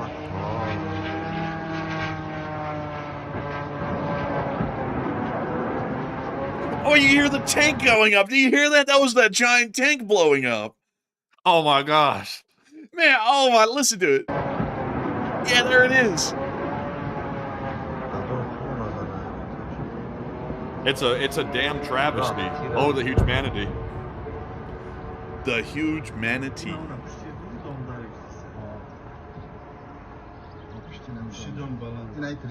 Well, at this point, the Russian civilians with their phone cameras are more effective than the Russian air defense. Man, at least they can track the target. Man, but moving aside out of that clip, we also were able to see that further on, deep inside of the country, bad news came out today from Nizhny Novgorod, The Nizhny Novgorod refinery, which is the fourth largest in Russia and the second largest in gasoline production, has suspended operations after an attack by Ukrainian drones.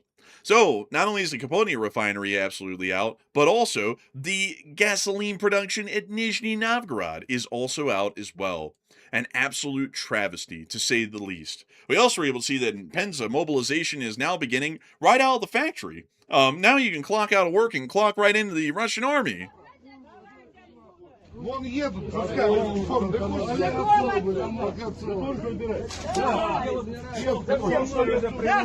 hell is going on? They're mobilizing, Matthew. They're taking the men from the factory and putting them in the army. Man, it looks like they're about to jump somebody. This is how they mobilize people. This dude's about to get jumped whoever's standing over there in the corner.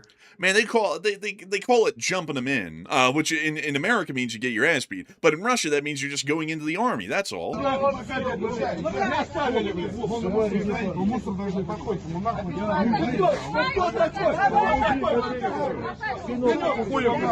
don't really understand what's going on here either. What's going on? Someone said.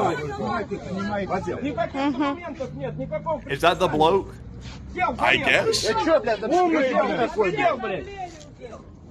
and go. How do I need to do both? Люди с работы выходят, их забирают. People leave work and they're taken away, is what the lady said. Damn. So apparently that's the conscription officer? Oh, man, this is heated. I don't know who the hell is who in this picture right here. Everybody's acting crazy, but damn, that dude was squaring up with somebody. He's like, what the hell are you looking at? It's like, damn, they're out here about to start getting in fisticuffs out here. Man, you know what's even crazier is that this guy's not dressed up in like any official uniform. He's just dressed up in all black. That kind of stands out, though. You can tell something's up with him. I couldn't tell if he was a suspect or the aggressor. I couldn't tell who he was. I don't know, but oh, they call him a jackal. Damn. I'd set him off too. And there's a cop over here. Давай, Вов. Нет, он за это. Вов! Damn. Вов, ты туда? Возьмешь нас? Man, Пошли, apparently, don't нашел. call the Russians a jackal. Apparently, that sets them off. Like that word "jackal" set that dude off crazy. He was allowed to throw hands over that. Bro, that guy said, you jackal, you went, man, I beat your ass, man. Like, he finally, like, broke out. That's like, dude, I mean, I never knew that was, like, a great offense in Russia, but apparently, folks, we know jackal's apparently a fighting word in Russia now. We also were able to see in Saratov, the gas lines are also forming here. They had absolutely vile music. I mean, it's raw. Oh, But, man, that nasty bass and that whole lot of shaking the windows. Oh, it looked like there was a fight about to happen right here. Look at this. There's some people like frantically throwing around their hands in an argument right there. Look. Man, bro, they're about to get it's my gas, damn it. Like, man, the tensions are running loose inside of Russia. Everybody's ready to fight. well, you see This is what happens, folks, when you take away the luxuries from people. They revert back to our normal stage, which is pure aggression. You take away their nice little trinkets and amenities, and for the Russians, you take away their basic necessities. That's all it takes for them, and it's right back to the Stone Age. It's not looking too good. It's not looking peachy either, I'll tell you that. Like, definitely not looking peachy. We also were able to see down in the area of Yoshkar Ola, for some side note, that there was an RS-24 Yars ICBM launcher that was just driving through the city overnight. They believe it might be for a future ICBM test, but we don't really know. They're always on the move. It's a part of their nuclear doctrine, so it might be nothing. We also were able to see that within the Ufa area, 2 oil refineries were hit today. The Bashneft Novoil and the Bashneft Team refineries, which I have a very hard time pronouncing, but there is the fire on one of them. Right there. Yo, Bidu. We also were able to not see the second one, but we did get reports that 2 refineries were hit within the Bashkortostan Oblast today. Moving us on over and into Irkutsk, we also were able to see the fuel lines within this area, which isn't a duplicate. So this is actually from Irkutsk. So let me take this one and delete it, because that is the legitimate one from Irkutsk. But moving us on out of the Russian Federation, it's now time for us, folks, to make our way on into the Western European news. Today we were able to hear the NATO Secretary General, who I do have to say, folks, call the blood Krispy Kreme. He can glaze like no other. But he said that tens of billions of dollars in new defense contracts will be announced during the July summit. So it does appear that some significant sorts of defense contracts are about to be signed here within the very near future. We've also been able to see that within Sicily, well, near to the coast of Sicily, the French did take a Russian-linked shadow tanker today. Oh, the French are now adding music to their clips as well. What the hell? They're adding in like pop beats too. That's kind of a little bit. That's very French, actually, if you think about it. Man, it's too French, honestly. You know, they ought to have a Daft Punk, man. Harder, faster, stronger. You know, like that whole deal. Man, isn't that like the song how it went? Something like that. I guess. I thought that was a Kanye West song right there, but maybe. No. Kanye songs, they're not repeatable. Like, definitely not. Man, honestly, I'm gonna be straight up honest. When you first did that, I didn't think you were imitating a singer, but I thought you were imitating Stephen Hawking or something. For a minute. I thought, Oh, yo, we're harder, going to harder. board. I was like, what is he talking about? What We're is this going to going board into right now? the Russian vessel. Oh, yo, harder, faster, stronger. Like, but anyways, here's the French boarding the ship. Oh, look at it. You see, you can tell they're legitimately clearing the vessel in this clip, unlike the Royal Marine Commandos, because it's a helmet cam and they're doing it in real time. And this comes off a lot better, I'd say, just for like the optics of it, than what the Royal Marine Commandos little film crew did. Look at them go. Also, Man, nice Eurocopter. between the French and the British taking these Russian tankers, and now the British are trying to sell their oil off the tanker that they seized. They're going a step further this time. Russia's getting ganged up on by Europe right now, definitely.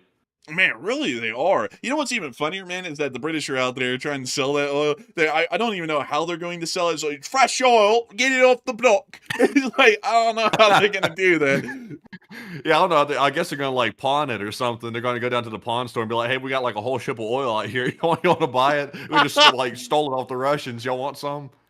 Would you like some? Would you like some more? Oh, man. And they haven't done something like that ever since the King's Mandate back in the day when they're going through like freaking like the Nile River and stuff like that. They hadn't done anything crazy like that in a while. The British just said, all right, fellas, we're bringing back privateering. You can just take a Russian ship and sell whatever the hell's on it for money. It's like, bro, that's crazy. I mean, like, you never heard of that. It's like since like hell, the mid to late 1700s, if I'm not mistaken. I think it's like the last time they did privateering, which is kind of wild. But anyways, the French did seize another one of the ships today near to Sicily. And it does appear that the French and the British are now getting pretty concerted in their efforts to board and seize any shadow tanker that's within reach, which basically means anywhere that's heading out of Western Russia further on into the greater world. So, Russian shadow tanker fleet might start to decrease in size here in the very near future. And a lot of people are talking, speaking of oil, about the Russian refineries, like the fourth largest one in Russia at Nizhny Novgorod, shutting on down. And Matthew, what are people thinking about that? What are you thinking about it as well? Okay, so we just heard yesterday, we reported this on last night's stream, that the Moscow refinery is going to be shut down basically until next year. So that's horrible because the Moscow refinery is one of the biggest ones in the entire region and was responsible for Moscow's fuel supply. So that's something there that's huge in itself. But now we're hearing today that allegedly the Nizhny Novgorod refinery, which is another refinery nearby, is also being suspended as well. So what are your thoughts about that? In the backdrop of the major fuel crisis, how's this going to affect things? And it looks like 72% said the oil refining is now the choke point for the Russian fuel losses, while 20% said the fuel transport is the choke point, and 2% said it seems like something else is causing the issue. And really, it depends on which place we're talking about. Because if we're talking about around Moscow, the refining is the issue. If we're talking about these other mainland Russian cities, the refining getting taken out by these Ukrainian attacks, that is the reason they're having a fuel shortage. But if we're talking about Crimea, that's a little bit different. That's more about transporting the fuel there than it is about refining the fuel. So it's a bit of a mix of both, depending on which area of Russia we're talking about. But the end result is fuel for nobody and fuel for maybe the Russian military, but everybody else gets screwed in the meantime. So I'm with the 6%, kind of a little bit undecided. But Enforcer, what say you? I would say that I'm with the 72%. I would say that oil refining is really the checkpoint, because while in some areas like Crimea, it's just simply trying to even get the fuel there at all, which is the problem. By and large, basically the whole of the Russian Federation itself is seeing that it's running out of fuel, or at least more than 80% of the oblasts are affected now by a lack of fuel, because there's just not enough refining capabilities to keep up with the demand. And so I would say that I'm with the 72%. Refining really is the largest bottleneck that they're seeing right now, and it really is trumping anything else inside of the country at this point as far as how much damage it's inflicting nationwide in Russia. The fact that the Russians are still consuming so much fuel, and yet there's so little to go around that they're refining each and every day. And so with that, I hope that does address it the best I can, at least in my opinion. And in case of y'all haven't heard, folks, we're now going to be talking about that situation in Venezuela. As many of y'all will know, the earthquake that hit Venezuela yesterday has been one of the worst that we've seen in recent times. A 7.5 magnitude earthquake hit within central of Venezuela, near to the city of, I believe it's San Felipe, if I'm not mistaken, just a couple of miles to the east, and has largely devastated the entirety of northern central Venezuela. Cities like Barquisimeto, Valencia, and Caracas have been affected by the earthquake, and we're now hearing that thousands of people, I believe it's over 10,000, are missing, and several hundred have been confirmed dead at this point from the earthquake. The pictures that have come out have been absolutely terrible. Large buildings have collapsed in entirely on themselves. We're assuming most of them were occupied at the time of the earthquake. Entire cities look to have been decimated or destroyed by the earthquake. Pretty tough stuff that's going on down there. We also were able to see satellite photography showing that it appears that there's now some sort of an oil spill that's happening in the meantime. To show you all where this is along the Venezuelan coast, it's somewhere around this oil facility right here. And it looks like this refinery of some sort has ended up rupturing a tank from the earthquake, and it's now causing an oil spill within the area, as we can see the slick of oil heading out into the Caribbean off of the coastline near to that refinery area, which is also showing that a refinery may have been knocked out of action as well, and is yet to be assessed knocked out of action from the earthquake that we've seen. We have also been able to see that as well, Southcom is now stating that they are mobilizing an operational planning team to coordinate a whole-of-government relief effort for Venezuela following devastating twin earthquakes. The command is deploying specialized airlift, logistics, search and rescue assets to reach heavily damaged areas and restore critical infrastructure throughout the entirety of Venezuela.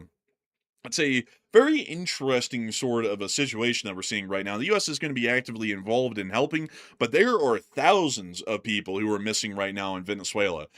We don't know how many of those have been buried beneath the rubble and have died, and how many of them just turned out to be missing and they're still alive and they'll be able to be recovered alive. We're not entirely sure what the statistics or numbers on that is finally going to sparse out to be, but it does appear to be quite a major crisis, and the Venezuelan government has welcomed the help of the United States of America in trying to find and recover those missing and dead at this point from the earthquake. In the midst of this all, we've also been able to hear out of Washington, D.C. today that the United States has now changed its position, and according to the French President Emmanuel Macron, as far as the situation in Ukraine is concerned, regarding the Ukraine, the United States approved for the first time a text stating that it is no longer a neutral mediator, but rather supports Ukraine's territorial integrity, provides military assistance, helps with the energy sector, and imposes sanctions on Russia. So it does appear that by this written statement today, this is the first time the United States has changed in written form its statement, position, and policies about the war in Ukraine and the U.S.'s position and stance towards the state of Ukraine, which is a very interesting sort of a move. We don't really know, though, folks, how long this is going to hold out. As many of y'all know, the President of the United States could wake up tomorrow and we could be at war with Ukraine. You know, anything like that could happen. So we don't really know if this is going to become permanent or whether this is just a move in the here and the now. I'm assuming that it's a move within the here and the now. Putin will probably call up the president here soon, tell him that he loves him, lovey-dovey, and then the president will be back to blaming Zelensky and Ukraine for the whole war and life and everything else in general. So unless if this stays long term, we start to see an actual meaningful shift in the in the U.S.'s position towards Ukraine and actions and not just words, I'm going to be assuming that the foreign policy position by the United States is still going to be fairly unfriendly to Ukraine or even antagonistic for the larger part. But moving us on out of the U.S.'s position on Ukraine, which we've been able to hear about in that statement today, we also have more news to talk about coming out from the front lines of Ukraine today, which has had some very interesting developments of its own right to speak of. Before we get into those front lines, though, a lot has also happened in the Ukrainian rear lines today, unfortunately, from Russian strikes which we were able to confirm. We were able to see that around the Crimean area, a refinery was hit and was caught on fire today by Russian drone attacks, showing that the Ukrainians have lost a refinery of their own, although we do believe that the Ukrainians can supplant refined fuel production from nearby NATO states, much like the Russians. It would be fairly expensive. Ukrainian supply lines are shorter, so transportation costs wouldn't be that great, but generally buying refined fuels and having them imported from abroad is always going to be fairly expensive, meaning that the Russians now appear to be trying to continue their damage against Ukrainian refineries and fuel infrastructure to make the Ukrainian wartime situation as expensive or as difficult to fight as the Russians are, which I don't believe will be happening anytime soon, but the Russians are beginning down that path and trying to see it come to fruition at some point here in the near future. We've also been able to hear out of Ukraine today in the capital of Kyiv that Oleksandr Syrsky, the commander of the Ukrainian Armed Forces, Forces has stated that to repel a possible offensive from Belarus, Ukraine would need to form new brigades. And we could save on forming brigades today and pay with territory tomorrow, according to the Commander-in-Chief, Syrskyi. We've also been able to hear that Zelensky stated that they're going to be approving a 40-day operation by the security service aimed at influencing the aggressor state to compel it to bring the war to an end. And actually, I just saw that Matthew did bring up that we forgot the Iran news, which we do have to cover. So we will be making sure to move on to that here in a second. But still, it is showing us that right now inside of the capital of Ukraine in Kyiv, that the Ukrainian armed forces will be apparently conducting a concerted drone campaign against Russia for the next 40 days. And we're also going to be seeing that Oleksandr Syrskyi is going to be forming brigades as well, raising new brigades out of the Ukrainian armed forces to possibly move them towards the northern border and to be able to prepare for defenses against the Russian Federation's possible offensives from the territory of Belarus. But moving us on into the Middle East really quickly to make sure that we cover all of this news, we have been able to see that the Israeli Air Force today, to make sure to open this up in a bit of a more meaningful way to explain what's going on with Iran, is continuing its strikes against the Hezbollah forces inside of southern Lebanon. Israeli strikes were confirmed in the area of Beit Yaun within southern Lebanon, which we can see the pictures of right here, is showing the impacts and explosions around the area of Israeli Air Force airstrikes, and video footage has confirmed that the Israeli Air Force is still heavily active in the skies over the course of the day, which we can see in this clip. These are the flares being fired from the Israeli aircraft which are operating over Lebanon. What the hell?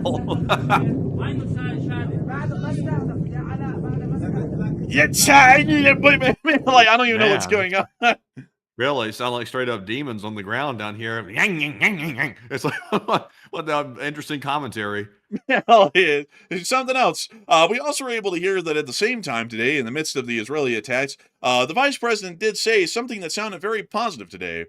The vice president said on a new IRGC CENTCOM conflict reduction channel in Doha, the Iranians were like, fine, we'll send someone from the IRGC to hang out in Doha with someone from CENTCOM, and that's how we're going to settle a lot of these disputes.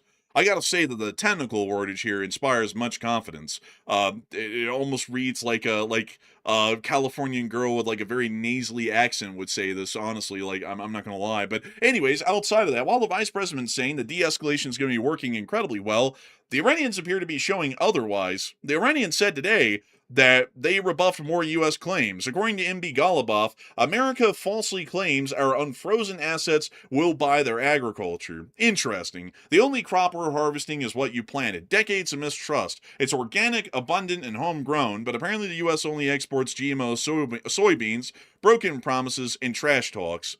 Then they went and blew up a boat inside of the Strait of Hormuz today, and we were able to hear that a Singaporean-flagged cargo ship in the Strait of Hormuz was attacked by the IRGC. The attack took place near the coast of Oman after the Iranian Navy warned ships not to use routes through the Hormuz that have not attained Iranian approval. The UK MTO also put out a report on this incident today, stating the following. The UK MTO has received a report of an incident 7.5 nautical miles southeast of Dahi, Oman. A cargo vessel has been hit on the starboard side by an unknown projectile, causing damage to the bridge. The master has reported no casualties and no environmental impact. Authorities are investigating, and vessels are advised to transit with caution and report any suspicious activities, as usual, to the UK MTO.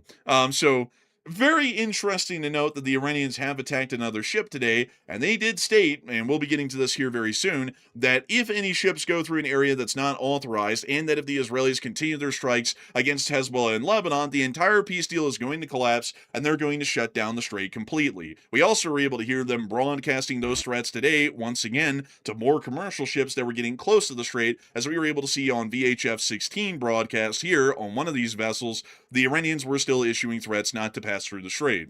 Attention all vessels, attention all vessels, attention all vessels in Persian Gulf and Oman Sea. This is SEPA Navy warning. Transiting in the Strait of Hormuz is only possible with SEPA Navy permission and on designated routes. If any vessel attempts to transit in the strait without our permission or AIS off or outside of the designated route, it's responsible for any consequences of any danger. This is SEPA Navy out. Damn. Instructions unclear. Full speed ahead through the strait. I couldn't make him out really right there. Also, why does the radio have a label on it that says "Hello's it says Hello's Revenger"? What the hell does that mean? I think that's the ship. Like this thing is on. Hello's Revenger. That's a hell of a ship right there. Hellraiser, they call it. Let me see if I can find this thing. Bro, they got Arabian energy going on through. Let's see here. Trying to see if I can find this thing nearby to this area. I can't find it on here actually. Maybe that's not the name of the ship. We got that. Let's see.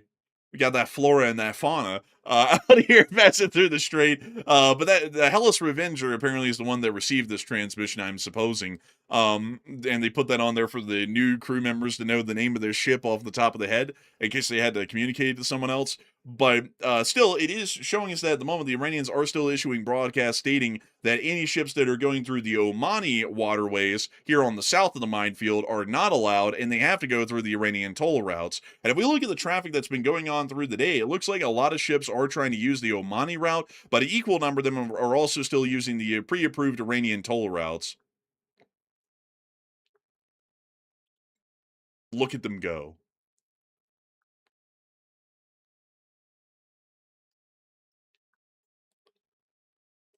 But that was what it looks like over the day. And then you can see right here at the end when it started to clear out, that's when the Iranians attacked the ship, and then most ships stopped making the passage because they weren't really sure if they were about to get hit or not, whether they were going on the pre-approved routes or not. But right now, a lot of people are talking about this situation with the Islamic Republic of Iran attacking a commercial merchant ship that took the Omani waterways over the day, and a lot of people are wondering what is going to be happening next. Are the Iranians going to start continuing their attacks against ships in the Hormuz and largely blockade it again, or are they going to make this a one-off and not conduct any further actions against merchant ships? And Matthew, what are people thinking about that? And what are you thinking about that as well?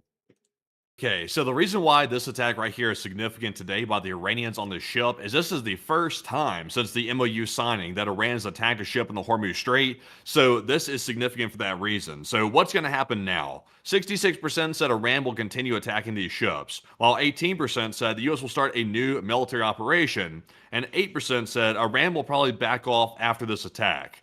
And honestly, I really don't see Iran backing off because right now Iran is exercising full control over the Strait of Hormuz.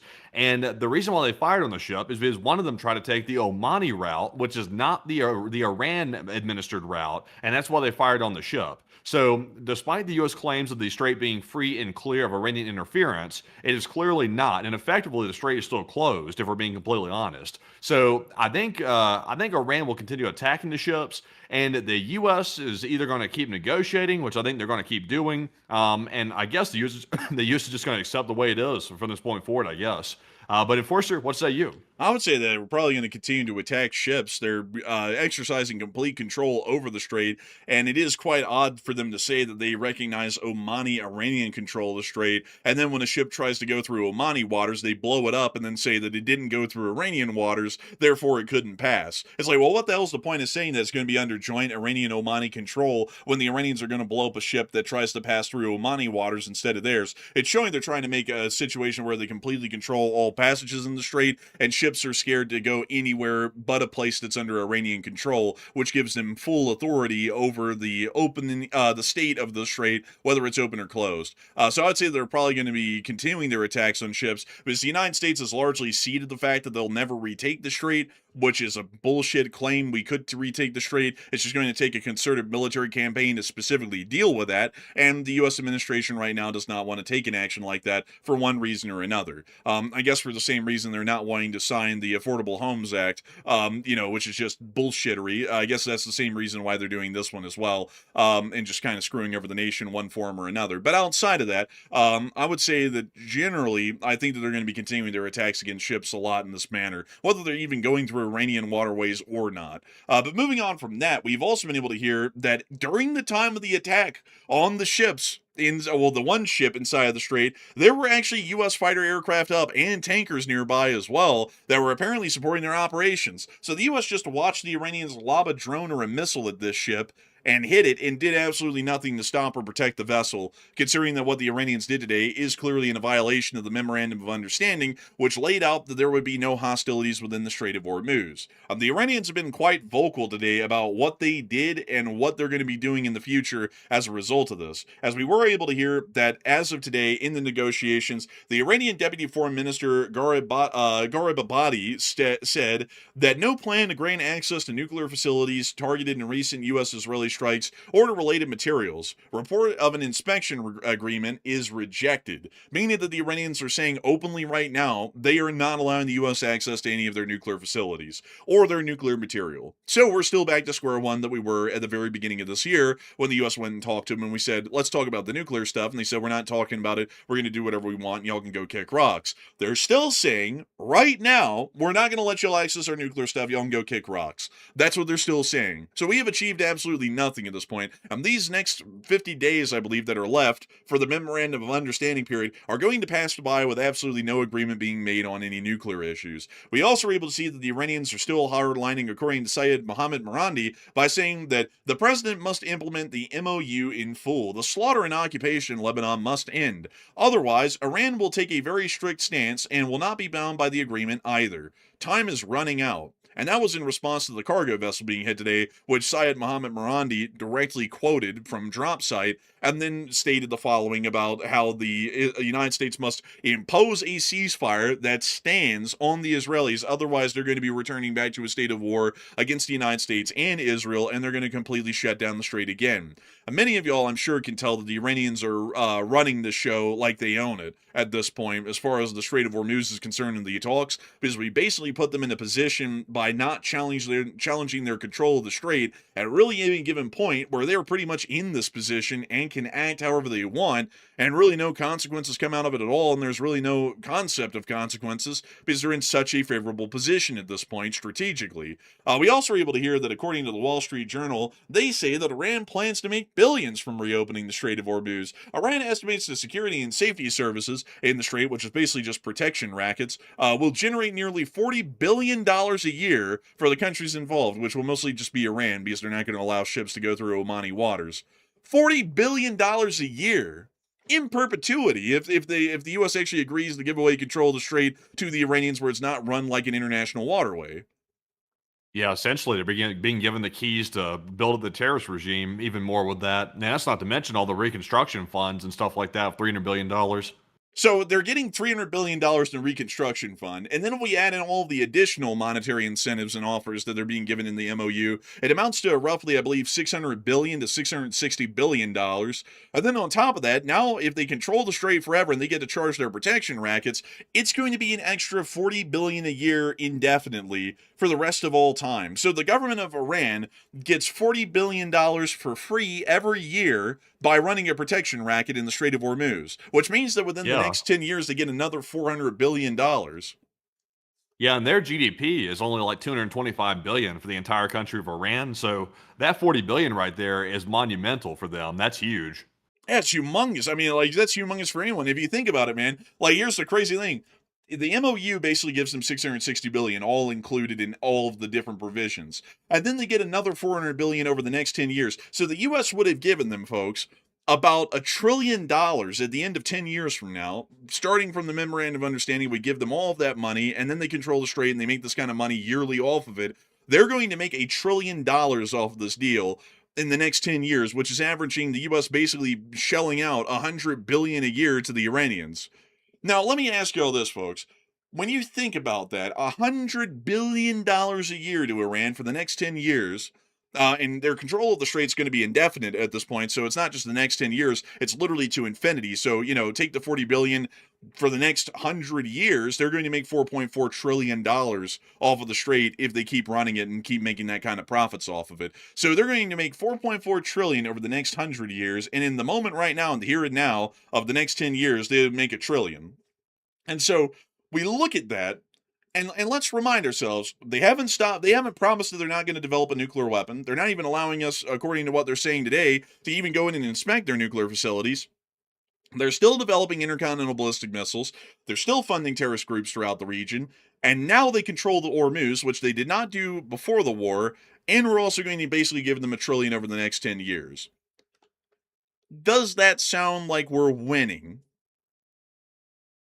If you're asking me, I would say no. I mean, it sounds to me like we're not winning. It sounds to me like we did capitulate as the United States, which I have no idea why we did that, because right now Iran is using the Strait of Hormuz the same way they use a nuclear weapon. They're using it to get leverage over the entire Western world right now, and they're doing it successfully. That's the disturbing part, is anything that Iran does, all they have to say is, okay, Strait of Hormuz closed. They close it instantly, and then the U.S. is like, wait, please don't close it, and then Iran gets all the leverage. So that's why we've been saying we can't leave the Strait under their control, because once they have it and they keep it forever, like they're doing right now, they're going to have us over a barrel, which is unacceptable for a country like Iran, who's a terrorist state, to have us over a barrel like that indefinitely.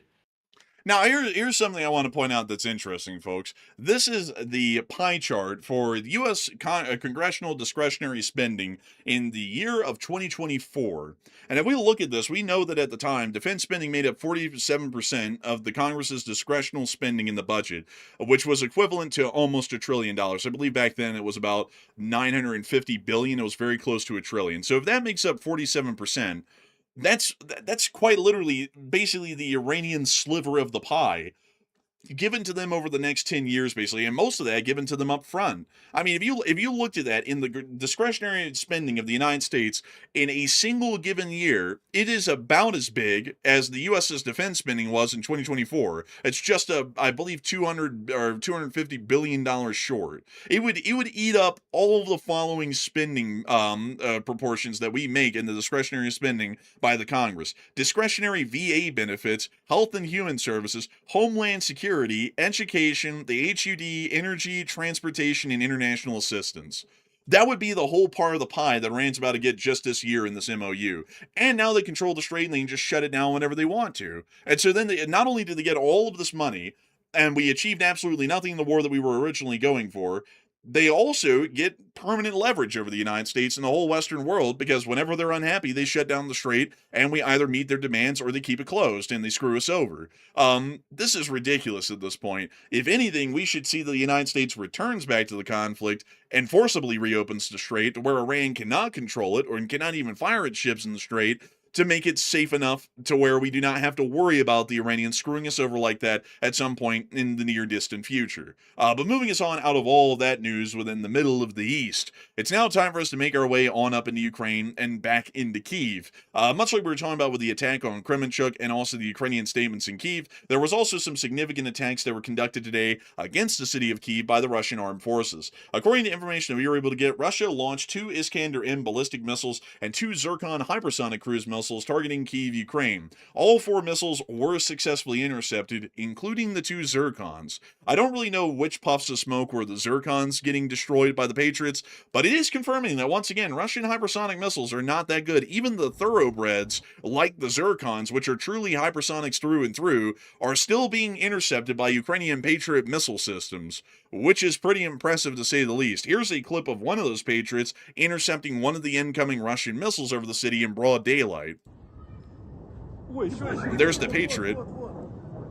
Here comes another Patriot that's been fired. And we see the first one did make impact on the incoming missile and destroyed it. And we also see the second Patriot here is about to hit the next incoming Iskander and also destroy it as well. Well, at least the Patriots appear to be working pretty solidly. Yeah, I mean, even with the Ukrainians having limited ammunition, they're really making the limited amount they have left count. We also got to see the clip from here as well, once again showing the interceptions. We see another hit right up there in the sky, another white puff of smoke, and another successful hit.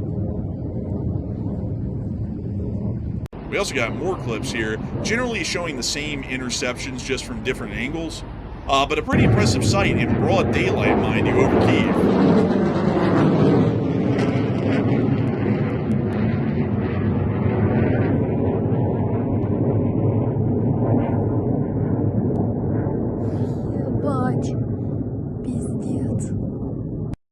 Pretty impressive.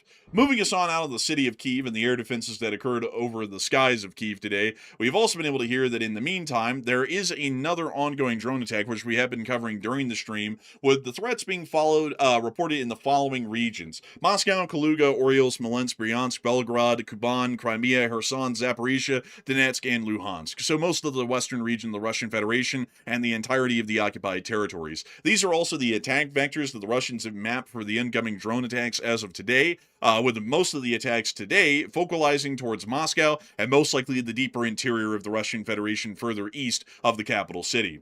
Moving us on out of that bit of news, we've also been able to hear that near to the area of the Kursk border, the Ukrainians have continued to use AASM-250 hammers provided by the French in airstrikes against Russian forces in the border areas near to Ukraine, with these hammers being used today to strike and destroy buildings that were being used by Russian infantry in the very near area of the border. We believe this was less than a mile away. Pretty impressive hits. We also were able to see additionally within the location unknowns that the state of Ukraine, sorry folks, I'm trying to make sure to stay on track here, but the state of Ukraine has been able to hit and destroy a Mista-S SPG in this clip right here. The Mista-S's are starting to look a lot more bare. I don't know where they're getting them from, but it is clearly a refurbished ex-Soviet Mista-S that has only been put into service just recently. And the Ukrainians did knock it out with a dead-on hit in the hatch, which cooked it, bled. Nice. Very nice, bled. We also were able to see additionally that the air defenses for the Russians didn't work that well today. Let's take a look. We see the Ukrainian drone coming on in. You see them targeting the Russians down there on the street.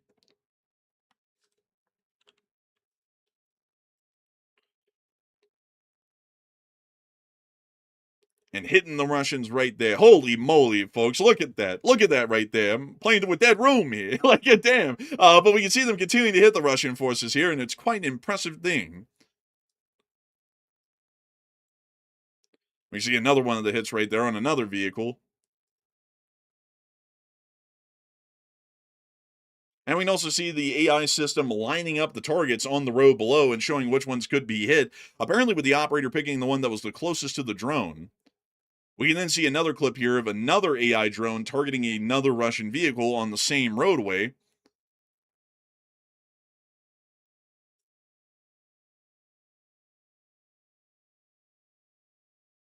And continuing to hit targets down below.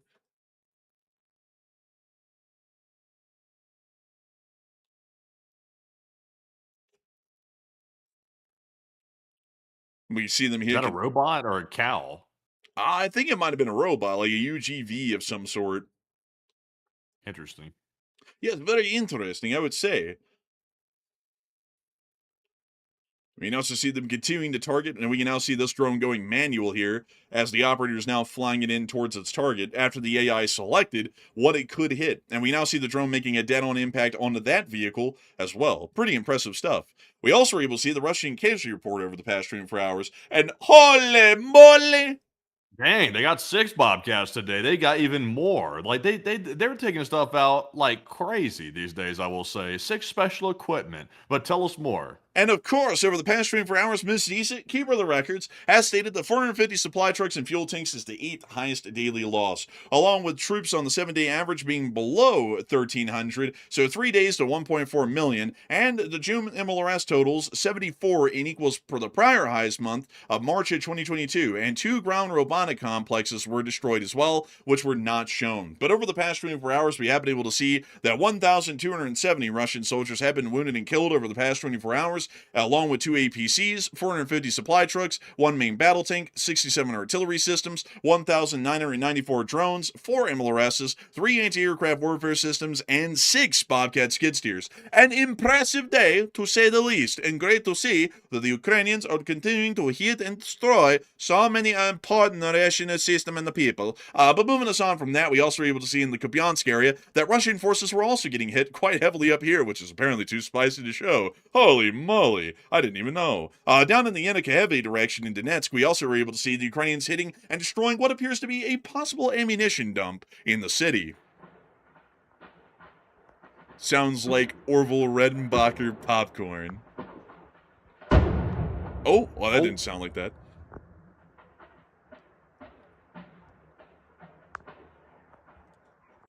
we also were able to see that smoke and fire was rising from the area in these pictures. A beautiful night in Yenikave. It looks like a wonderful campfire out there. Moving us on from that, we also were able to see within the area of Konstantinivka on the front lines today that the 36th Marine Brigade hidden that loud Drummond base was hitting Russian logistics forces near to the area of the town, including that trunk, these comms posts on top of this industrial chimney. We can also see an artillery piece getting hit, looked to be a D-30 possibly. We also see this comm system getting hit, the supply car being destroyed, along with some more comm systems, bunkers, and Russian supply hubs, and also vehicle depots as well, like this one.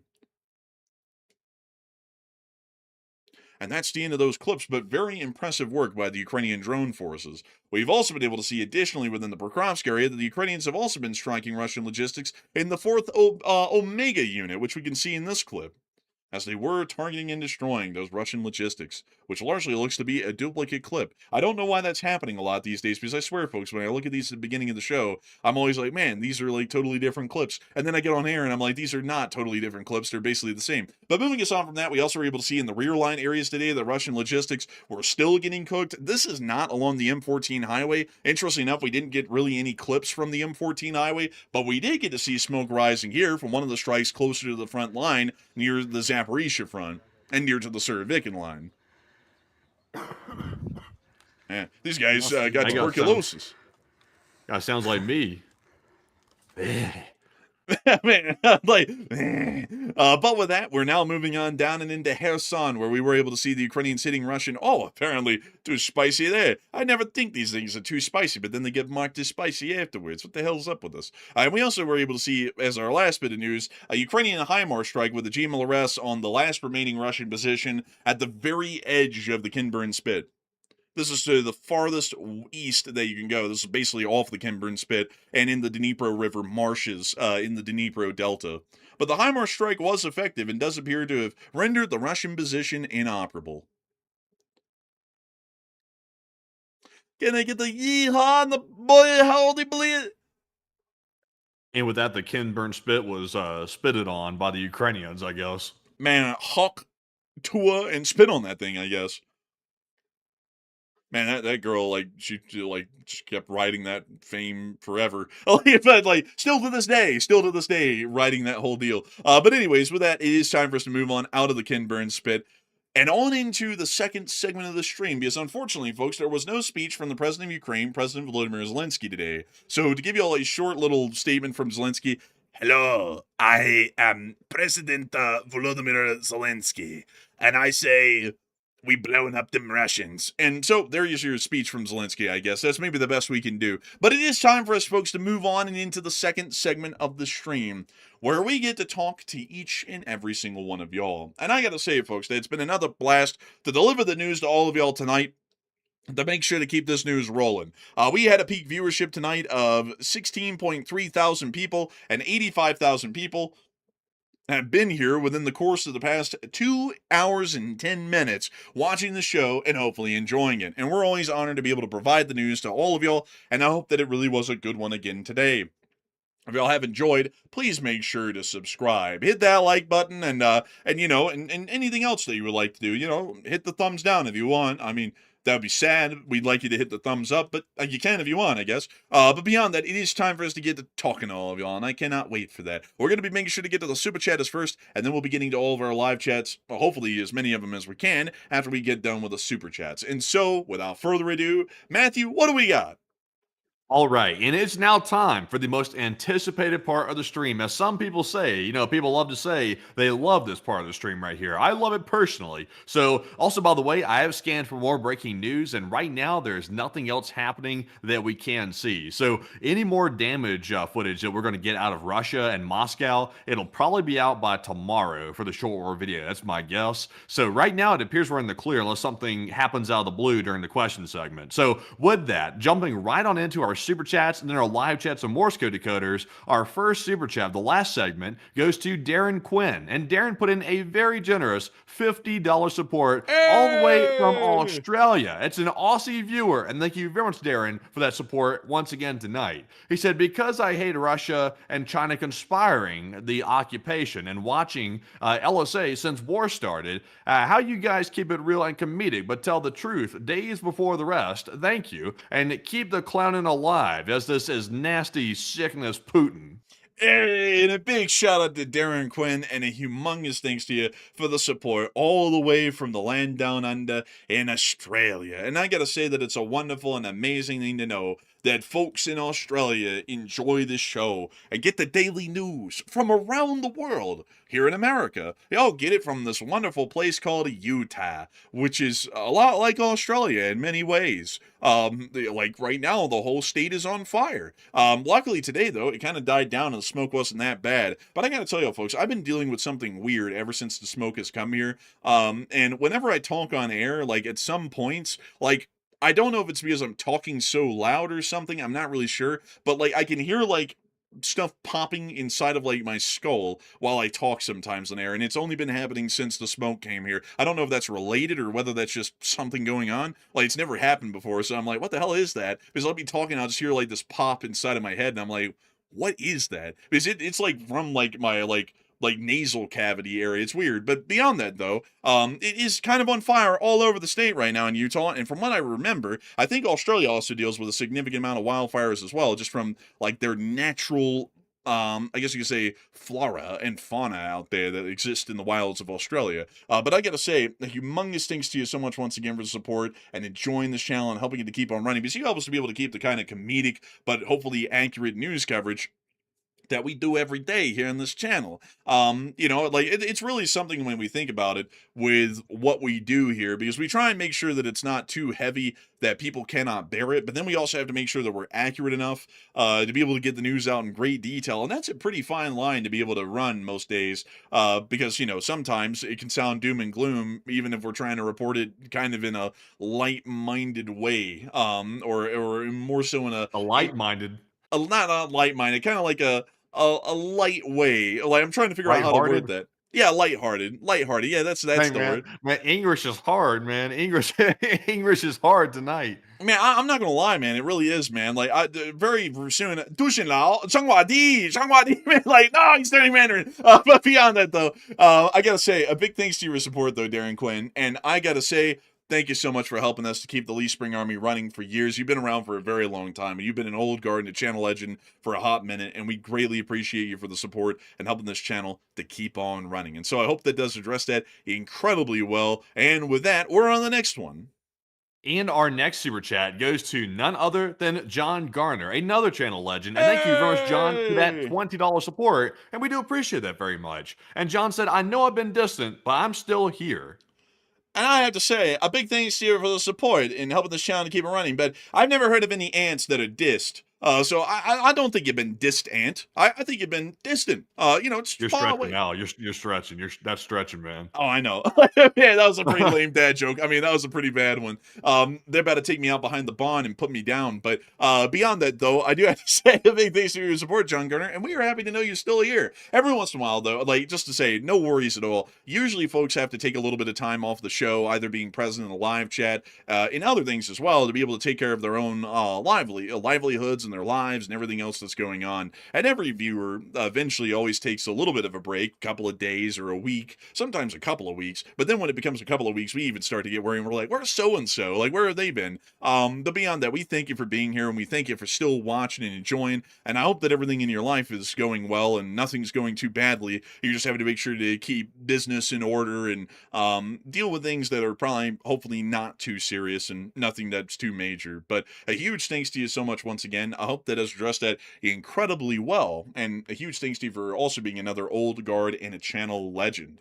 And before we move on from that, folks, I've seen some people in the chat talking about all that stuff that's been going on here in Utah. I see a lot of people talking about those wildfires, and we have a little bit of good news to tell y'all. There's been some thunderstorms that luckily rolled over the state yesterday, right before our show, actually, and it looks like they've kind of killed off some of the fires around here a little bit, like the Iron Fire, which is the one that's closest to us. That's a big one. I believe they're actually saying that this one's starting to get kind of close to being contained. And from what I've heard, the town of Eureka, which is a little town that we showed on air a while ago, has actually been saved from the fire and was not burned. It got like basically right on the edge of town, and somehow they were actually able to stop it from getting into Eureka. But now it's starting to move further on over to the east. It's kind of moving like towards the Payson area, and towards like Provo and whatnot. It's never going to get there though, I don't think, because they've already contained the southern side of it. I think they've contained the northern side of it, and the only part they haven't contained is this new outcropping in the grasses. But I think the grass fires are going to get killed off pretty quick because they don't burn as ferociously as, say, a full-on forest fire, which has a lot of fuel to work off of. And if the winds are good, then it also carries it over a greater distance and feeds it even further. Oh, it's Wednesday. Oh man, I tell you what, the rain that came down today helped to put out some of it a little bit. Also took the smoke out of the sky, so that was a good thing too. Also speaking of Utah, something else that happened today. That guy, I won't name him off by name, but the guy who was suggesting or alleging that there were some people in Utah that were against a data center that were allegedly connected and funded by the Chinese Communist Party. You remember that, by the way? Yeah, I remember that. It looks like he just issued a retraction about that, by the way. It looks like, I just checked, it looks like it's a legit. So it sounds to me like he might have gotten contacted by some lawyers about that little statement right there. And it looks like he had to come out and issue a little retraction. Oh no, the old cease and desist. Like, oh no. Oh, that's terrible. We ought to weep crocodile tears for that poor man. Goodness, he really is looking out for America. True patriot through and through, from Canada of all places. But man, that's terrible. How sad. How terrible. Also, man, look at this. Like, good news. The Cottonwood fire isn't creating really any smoke today, according to the smoke map from Google. And the skies were clear, like clear as day out here in Salt Lake today. Like, it didn't look like there was any smoke at all. And I think that's because that thunderstorm that came through yesterday has died down the Cottonwood fire enough, because yesterday most of the smoke in the city wasn't from the Iron Fire, it was actually from the Cottonwood fire about 200 miles away. Yeah, I think so. Something like that. That's what these fires would get put out. Yeah, and then apparently there's a new one out here, the Dry Creek fire. They say that one's 90% contained already. So it must be because it's in a dry creek. And it also looks like it's in the middle of this looks like some sort of like oil or a gas field or something, because they have all of these little dugouts here that look like they're for like gas extraction or oil extraction. I would assume it's probably natural gas, because I haven't heard of an oil field ever being in Colorado. And then let's see, what's the other fire? There was one up here. I don't even think it's on the map anymore. Actually it is, the Bonneville fire. This one's basically been completely contained at this point. Not that bad. It just burned the whole mountain, so there was this giant black charcoal looking mountain in downtown. And then there's another one out here, the Hastings fire, that's getting really close to Interstate 80 actually, but that one's also mostly being contained as well. So most of our fire situations out here are not going too badly. But that Cottonwood fire made national news, so I wanted to make sure to update you all on that one, considering that a lot of people in America actually saw the smoke over their own home cities and hometowns from hundreds of miles away out here in the middle of southern Utah. So I hope that it gives you all a little bit of an update on wildfire business. And with that, we are on to the next one. We also have a $20 support from Kevin RM. And thank you very much, Kevin, as well, for that 20 right there. We do appreciate that. He said, did someone say, Yudge? The chat beckons, take one, my lovely fellows.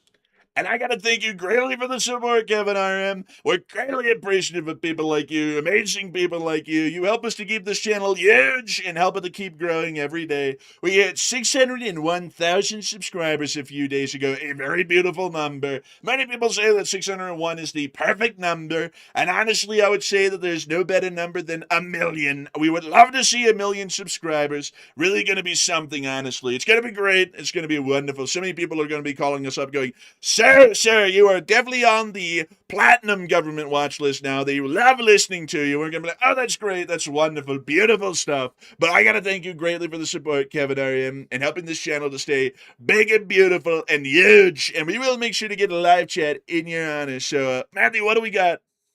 All right, so the live chat question in honor of Kevin RM is going to go to Drowsy, who said, did y'all see that the U.S. unsanctioned some Russian folks? I'm not sure how that's supporting Ukraine. And I did see that earlier. I saw that the U.S. had unsanctioned some Russian individuals that were previously sanctioned, and also I think a couple of companies too, if I'm not mistaken, as well. So that's why we say, like, even though the U.S. is saying that they're going to flip and support Ukraine, that could change at any moment. Also, they're saying they're supporting Ukraine, but at the same time, they're unsanctioning some Russian entities at the same time. So that's why you definitely can't count your chickens, your eggs. You can't count anything right now. Not you can't even count it after it hatches these days. Like, it's getting that bad. So it could change at any moment. That's why I'm very uncertain about the U.S. position on Ukraine. But Enforcer, what say you? I would have to agree. I saw that as well, and I didn't cover it in our news cycle tonight because I gotta say, folks, I'm heavily redacting most anything that comes from the U.S. government unless if it's just absolutely crucial. So there's a really big filter that we have at this point on covering the news there because most of it's just infuriating. Like today, just to give y'all an example, in case y'all haven't heard, but today it was kind of insinuated by the president that apparently the Affordable Housing Act, which is the one that's supposed to be passed that's stopping the multi-billion-dollar investment firms from just buying up tons of single-family homes and jacking up the prices, is possibly communist, and the communists are just trying to give away the... He was referring to some people, I think, in that. He wasn't referring to the bill, I found out. Oh, really? Yeah, at least from what I can tell, it's still unclear exactly what he meant by that. It's just a cryptic tweet, put out. It's just some communist somewhere. It's like, I don't really know what that's about. I took it as, earlier in the day, folks, I took it as he was talking about the Affordable Housing Act, but regardless of that, they're just wild statements are being made across the board these days, and everything goes in any direction. So while we're saying now in an official written statement that we support Ukraine, it's like, have we followed that through with any action? No. So there's really no reason to believe that they're really going to support Ukraine because it's most likely just being done in words only. And as everybody knows, as the old saying goes, actions speak louder than words. And I haven't seen any actions yet that show that they actually support Ukraine. It's just words and nothing else. It's kind of like a lot of everything else. I mean, I think they also said they were going to save the Great Salt Lake months ago. I think that was at the beginning of this year, and we still haven't seen any action from the federal government to try and step in and help out the Great Salt Lake with some sort of recovery efforts before the Olympics arrive to stop it from drying up and, turning into a giant flat bed of arsenic dust that could blow straight into the city where the Olympics are going to be held in a couple of years. So, a lot of words, but no action yet. And so I hope that this addressed it the best I can, Drowsy, and a big thanks to you for putting in a good live chat there, and thank you so much once again, Kevin RM, for sponsoring that live chat and helping us to keep this thing running. And with that, we are on to the next one. And our next one goes to Jack Ray, who put in $11 support. And thank you, Jack, as well, for the 11. He said 40 days and 40 nights of raining drones and oil, and Russians, it's going to be a flood. Man, what in the world did they build in Russia? It's not going to be Noah's Ark. It's going to... What are they going to build? It's going to be Vadim's oil tank, I guess. It's going to be Vadim's dinghy boat. Maybe. Bro, maybe Vadim's dinghy, oh God. Yo! Yeah, honestly, might need a different name than that, actually. Might have to maybe call it Vadim's dinghy raft or something. Come up with a better name, possibly, than that. It might be possibly a little bit better out there, but I don't know. Man, full group, yeah, man, two of each. But beyond that, I gotta say, a big thanks to your support, Jack Ray, and I guess it's going to be a flood inside of Russia. 40 days and 40 nights of burning Russian oil depots. It's gotta amount to something, and we are seeing oil rain, so I guess you're not that far off, really, when you come to think of it. But a huge thanks to you for the support and helping this channel to keep it running. I hope that it's addressed that well. And with that, we're on to the next one.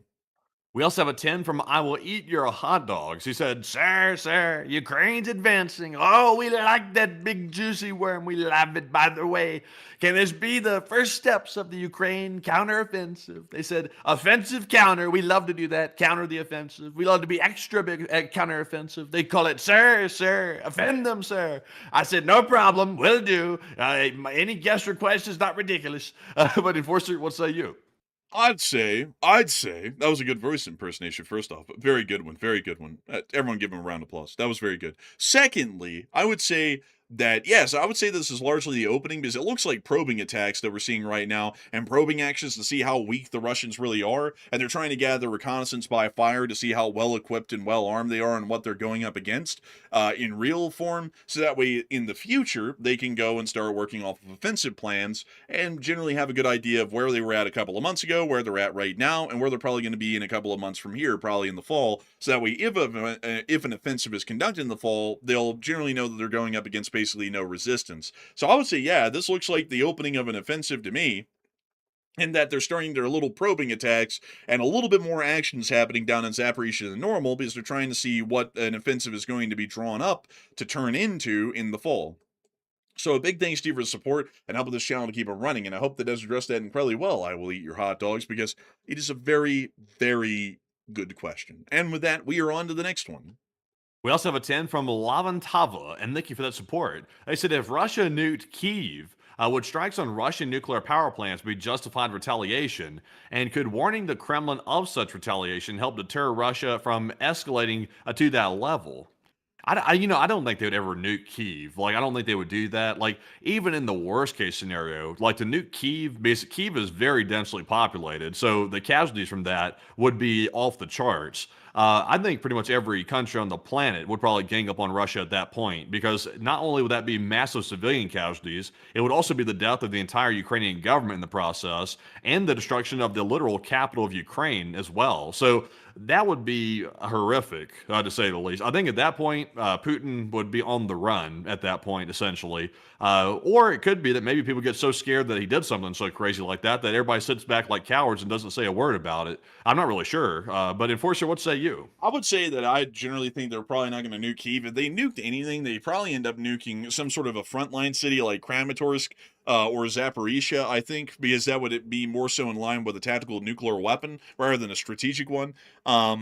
Although they could use either on either one, really. I mean, that would be the honest truth. But outside of that, though, I think that's probably what they'd end up doing. And as far as what Ukraine's response to that would be, whether it be on Kyiv or any other frontline city, I think they probably would start to go all in and just obliterating reactors like you're saying. It's just that I don't really think it's ever really going to come to that, because the Russians would have to take an absolutely insane action. A lot of people are scared and concerned that the Russians will go nuclear, but I really wouldn't be too concerned about it. And earlier in the year, we were like, this is kind of concerning because it actually looked like the Russians were getting pushed their ropes and they might do something. But now months have passed, even since that inflection point, and they still haven't done anything. So I think their nuclear threats are still about as hollow as they were at the start of the war at this point. And we're just finding out that they basically, their nuclear threats literally mean nothing. But beyond that, though, it's just not possible for them to do it, because if we're talking about like nuking Ukraine, yeah, that would give them some success maybe in the short term of the war.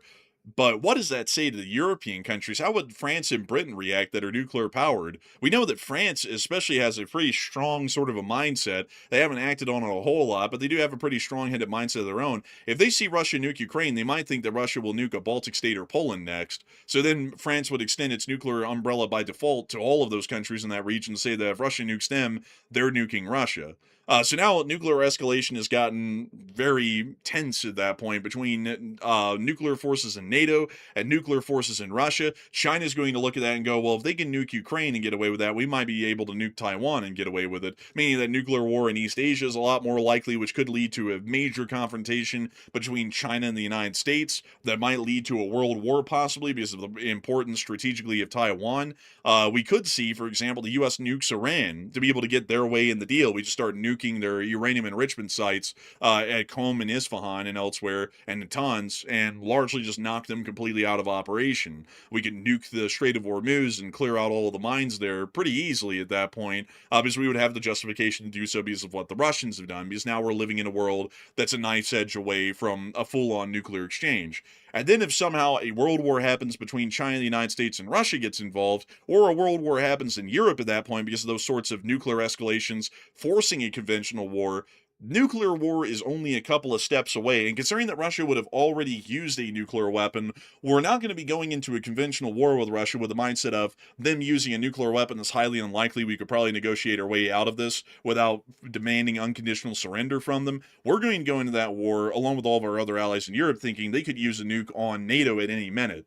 And so anything that looks out of the ordinary, where it looks like Russia might be launching a nuclear weapon at us, we could already start firing strategic nuclear weapons at them, and Russia is going to become an extinct nation that only lives within the pages of history, and we also would too. And that's why, like, when I really kind of like fleshed the whole story out and explained how that'd probably go in the real world, and how concerned and paranoid and freaked out people would be, and how quick to shoot they would be with nuclear weapons, the Russians generally know that as well, and that's why they haven't used a nuclear weapon on Ukraine yet, because they know if they do that, it's probably only going to be maybe another year or two before everybody in Russia, including Putin, is dead at the hands of nuclear firepower from the United States, France, and Britain, from one form or another. And that's why I think the nuclear weapons usage against Ukraine would still be fairly unlikely, at least to me. That's how I look at it. I might end up being wrong one day, and maybe we unfortunately get into a nuclear war, but for now I'm still thinking that it's somewhat unlikely, even against Ukraine. But a big thanks to you for support and helping this channel to keep it running, and I hope that does address that incredibly well. And with that, we're on to the next one. And our next one goes to Dmitry Lipsky, who put in a $10 support. And thank you very much, Dmitry, for that 10. And he also put in a super sticker of the hippo falling out of a chair and it busting, and he's saying getting wrecked.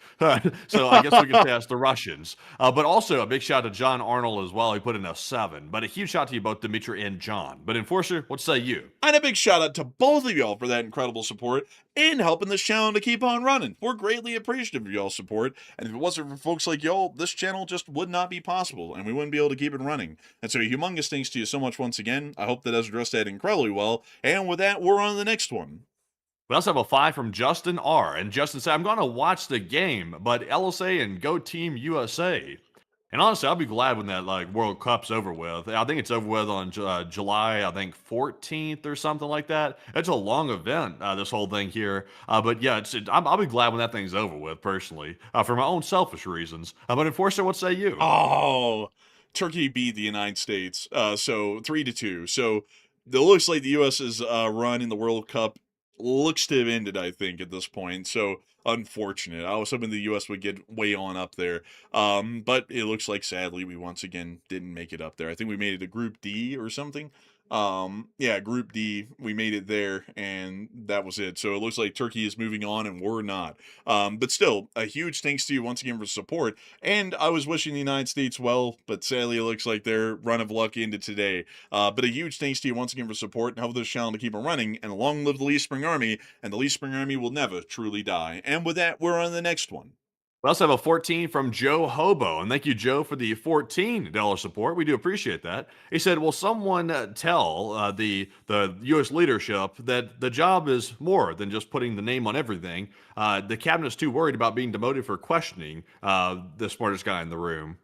And honestly, like, you're speaking facts, really. Like, we try to steer away from politics, but, you know, that's just being a good leader. You have to be confident, but also humble at the same time. You can be both at the same time. You don't have to be the loudest and always right person in the room to be a good leader. In fact, that's a bad leader if they're always right. That's usually not a good sign that somebody's a good leader, because a leader is simply supposed to be somebody that can rally people together to achieve a goal. It's not somebody who's supposed to be like an authoritarian. That's not a leader. That's called an authoritarian or a dictator. So, you know, I've been in some settings where there's been good leaders, bad leaders, etc. And the ones that are always successful are the ones that really don't want to be the leader, but they were put in that position and they put a good strategy behind it, and they weren't worried about being the macho man. So that's just from my experience. Usually when you come across a macho man leader, usually they're an asshole, everybody hates them, and they're usually ineffective, and they usually don't last that long in that position. But Enforcer, what say you? I would agree. You know, just talking about a point of leadership, if it, like, you know, and some people will say that we're wrong and he's actually got great leadership capabilities, speaking of the president, but if I asked y'all to have a boss like that in your normal job, y'all would hate this guy. Like, just like absolutely hate this person's guts because they're an asshole. You know, and that doesn't really get you that far. And, you know, either you have to just be an extreme kiss ass, which usually leads to great inefficiencies that usually doom a company because everyone's scared to go up against this just one, you know, butt-headed asshole, or, you know, you just have everybody quit, basically. That's the other option. And so I would have to agree. I mean, that's definitely the case with the current administration. because they have absolutely no leadership skills to speak of. When you watch them deal with people either in their cabinet or outside of their cabinet, and then when some people back in the day, back in the first term, resigned, I mean, they would say that, just dealing with the guy on a daily basis was grating. I mean, a lot of y'all will probably remember General Mattis, who was one of our more, I guess, competent commanders from Iraq that was in the Marine Corps.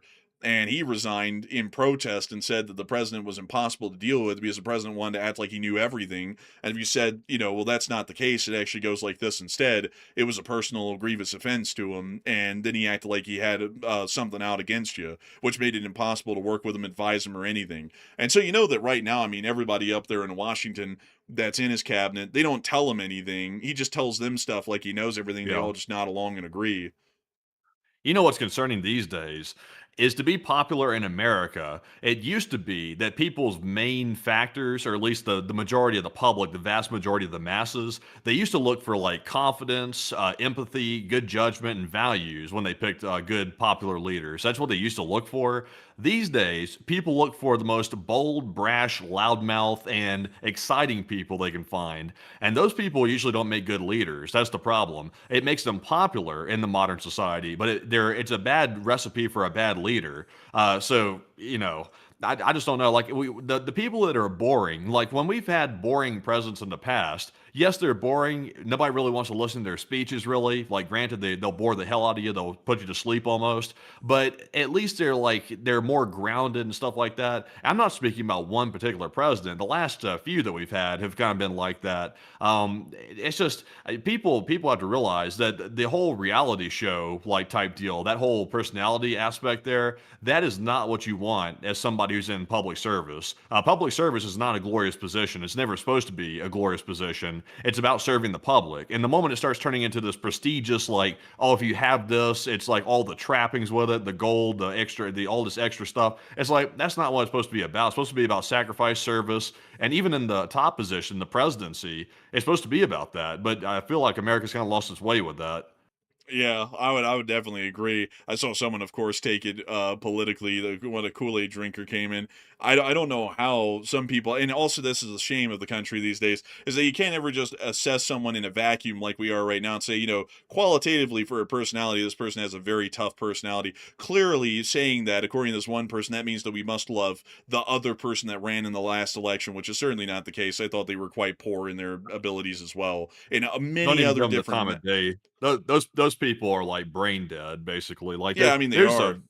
honestly, look, folks, like, I don't care if this pisses people off or not. There's a lot of people that are straight up brain dead in the United States these days that don't use any sense whatsoever. Now, granted, it's not everybody. I'm not saying, oh, the whole thing's gone. It's like, no, it's not everybody, but there's a huge portion of people that just want to stick their heads in the sand and they want to join basically like a cult mindset on any side. It's like those people aren't even worth engaging with. Like they don't even use their brain to think. And I think if people stopped engaging those people, I think we'd be better off, because the moment they realize nobody's going to put up with that shit anymore, like this brainless, like mindless yapping and cult mentality, it's like nobody should engage that and give it any credence.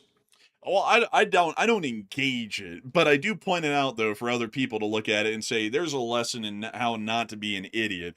Because I don't like the thing about America these days is that a lot of people lack any sort of understanding about something. Like if I say I don't like pancakes, that doesn't mean that I love waffles. If I say that the current guy's personality is abrasive and he's an asshole, that doesn't mean that I was glazing Kamala. I didn't really like her either. Like to be entirely honest, the options there were pretty bad across the board. I feel like if anyone says any different, they're kidding themselves. To say that the current guy was just the best pick ever, he's better than George Washington, and to say that the other one that was running in the election in 2024 was just amazing and would have done everything different. I mean, honestly, I would say that at this point, we probably would be in the same situation outside of Iran, which the Iran war would have never been entered into. We would largely be in the same situation in most areas of foreign policy that we're in right now with the opposite. It just would have been different ways to get to that same end result, but we probably would still be there. Because the leadership these days that we're picking are people that they promote as faces and literally just poster children, and they don't amount to anything beyond that. They have no substance, they have no intelligence,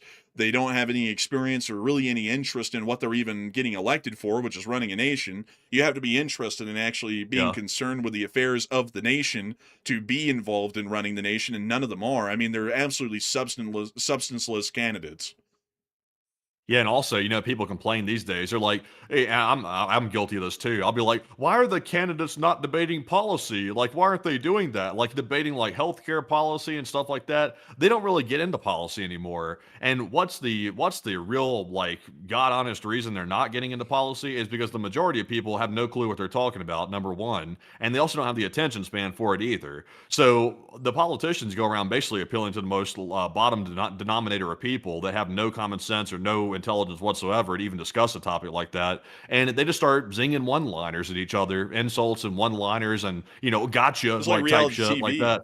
Yeah, it's like, hey, it's an insult to the people that actually know what's going on and they want to hear like a legitimate policy point. It's like, for the people, the people that don't know what the hell is going on, they shouldn't be involved in the first place. It's like, if you don't want to be informed, then stay out of politics and just sit back and don't worry about it. But for the people that know what's going on and they're informed, those are the people that should be the most engaged. And those people are the most pissed off now because the politicians aren't appealing to those people anymore. They aren't, giving intelligent arguments. They're giving these like very low IQ like zingers at each other that are worthless. Like, I don't want to hear that.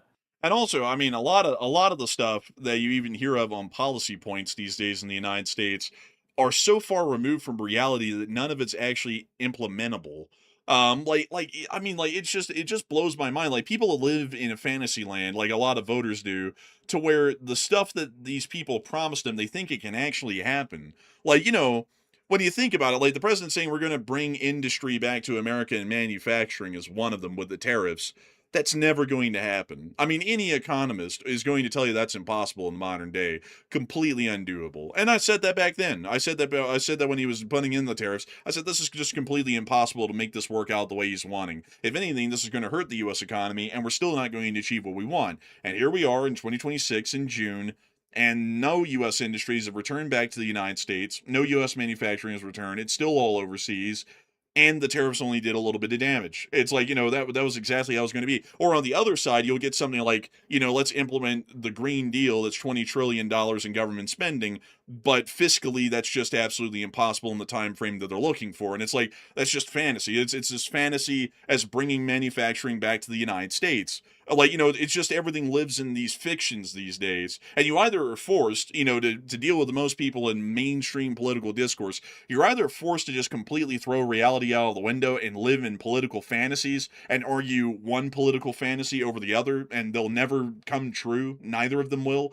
Or you're just completely an outlier, and then people don't even understand you. Like when we talk about the current guy right now and his management skills and his personality, which is certainly one of the most abrasive, narcissistic types of personalities that exist, that's not saying because he sucks, clearly we love the Democrats or something. That's just saying this guy is bad. I mean, like, just as a standalone thing, his personality is not suited for leadership. That's not to say the other side has all the answers. That's just to say on this one guy, this isn't really it for leadership. And that's it. And then people can't even understand that. They assume that by saying that, you clearly fall on the other side. It's like, what if, like, for a hypothetical purpose, what if we are actually party members of the party of the current president, but we just don't like his version of leadership? We'd rather pick someone else. It's like people don't even think in like nuances like that anymore. It's just that if you don't like whoever the one party, it's this one or the other one, has picked as their guy, you're clearly the opposite. You're the opposition. Which is A lot of people can't do that. Like a lot of people these days are not equipped to hold conflicting views like that. Like if you can play devil's advocate and you can see both sides of an argument, then that's a sign of a person that has some intelligence if they can see both sides of an argument. People, like a lot of people these days, not, like I said, I want to emphasize, not everybody, by the way. I'm not saying everybody's stupid and we're smart. That's not what I'm saying whatsoever. There's a lot of smart people out there, but unfortunately, the smart people these days stay quiet because they're so fed up with the way things are going. They don't want to come out and get involved in the cesspit that's going on right now. But it's like, these people can realize, like, there's not always just a black and white picture here. Sometimes there's nuances to it. Sometimes there's some good points to every argument, but one argument may win out over the other one. But they don't want to villainize the other side just because they like one side or the other. Like, you can still be civil and understand where everybody's coming from, but still have your own beliefs. Yeah, and another thing, like, it's like nobody works in balances these days. Like, with the current party in charge, like, speaking on something internally, like, not something that's going to be mainstream, so I know this isn't really going to get a lot of feathers ruffled up, but speaking about the protection of our nation's natural assets, like the national forests, the national parks, and whatnot, you either get two extremes. You either get the current party, which will steamroll and cut down every single forest in the United States of America, so that way some people might be able to make a couple of $1 million, and they completely destroy the U.S.'s natural assets for the rest of all time for a small short-term monetary gain. Or the other party will completely destroy most every industry in the United States and go way overboard in the other direction of protecting the U.S.'s natural assets to the extreme. And you never get a balance where we're trying to balance economic activity with environmental protectionism or anything like that. You just get extremes in every single form. Nothing is ever like balanced out anymore. It's all or Yeah. nothing in every category.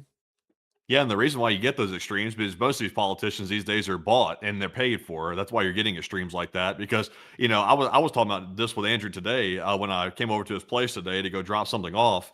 I was talking about this. I was saying, why do y'all think, like, just a hypothetical here? It's really not even hypothetical. This is real. Why do you think a corporation would pump $100 million into a candidate for a position that makes $120,000 a year unless they were planning on making more than they put into that election? Like, why would they do that? Clearly, corporations work to make money, and when they donate to political campaigns and super PACs, mainly super PACs is the way they do it these days, they're expecting to get a return on their investment. That's what they're doing there with that.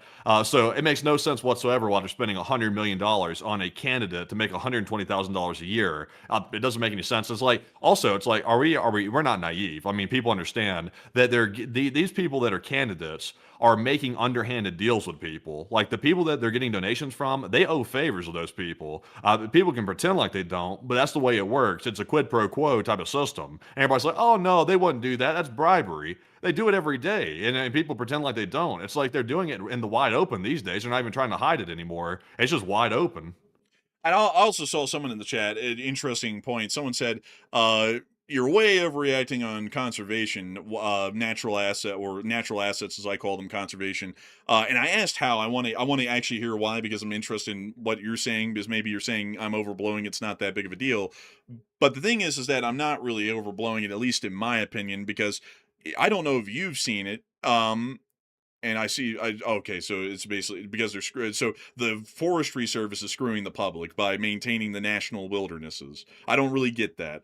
Because the U.S. Forestry Service and the National Park Service and the Bureau of Land Management and all the other departments of the interior that we have that maintain our national wildernesses and parks and public lands, they are an incredibly important part of the country. If it wasn't for a lot of these marshlands like the Everglades or the Rockies, basically as condensation traps, a lot of the economies that exist in the United States that thrive would die. There wouldn't be food, there wouldn't be water, there wouldn't be a combination of everything. Natural resource and natural asset management is not really just being like a tree-loving hippie just for the hell of loving the wildlife. It's about managing our natural assets, which make our economy successful. Without our natural assets, there is no way to have economic activity. If the Salt Lake dries up, arsenic clouds are going to start flooding the city and everyone's going to have to leave. There is going to be no economy left because there's going to be no one left in this area to even run an economy beyond a ghost town.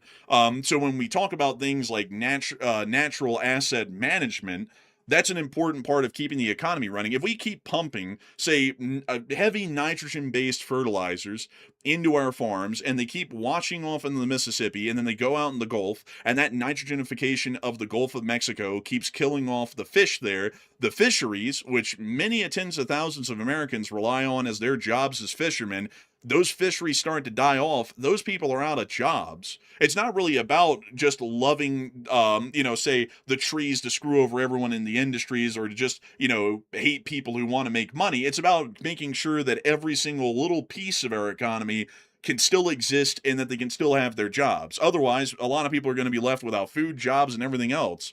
That's what that's about. I don't really get the whole standpoint that you're saying that the Forestry Service is screwing over average Americans, because as far as I've seen it, the Forestry Service helps out a many of Americans, including Matthew and me. They maintain every single one of the places that we hike around here in Salt Lake City, and it is quite nice. Very enjoyable thing to go do, to go see, for the public to have a place to enjoy nature. And it also is important for the economic impact of it as well, like we were already saying. And so I don't really know how people are saying that natural asset conservation groups and agencies in the country are screwing over the common American. If anything, they're helping you out. If they didn't exist, who in the world would be out there in those forests right now? It would be a multi-billion-dollar company, which you don't own and run.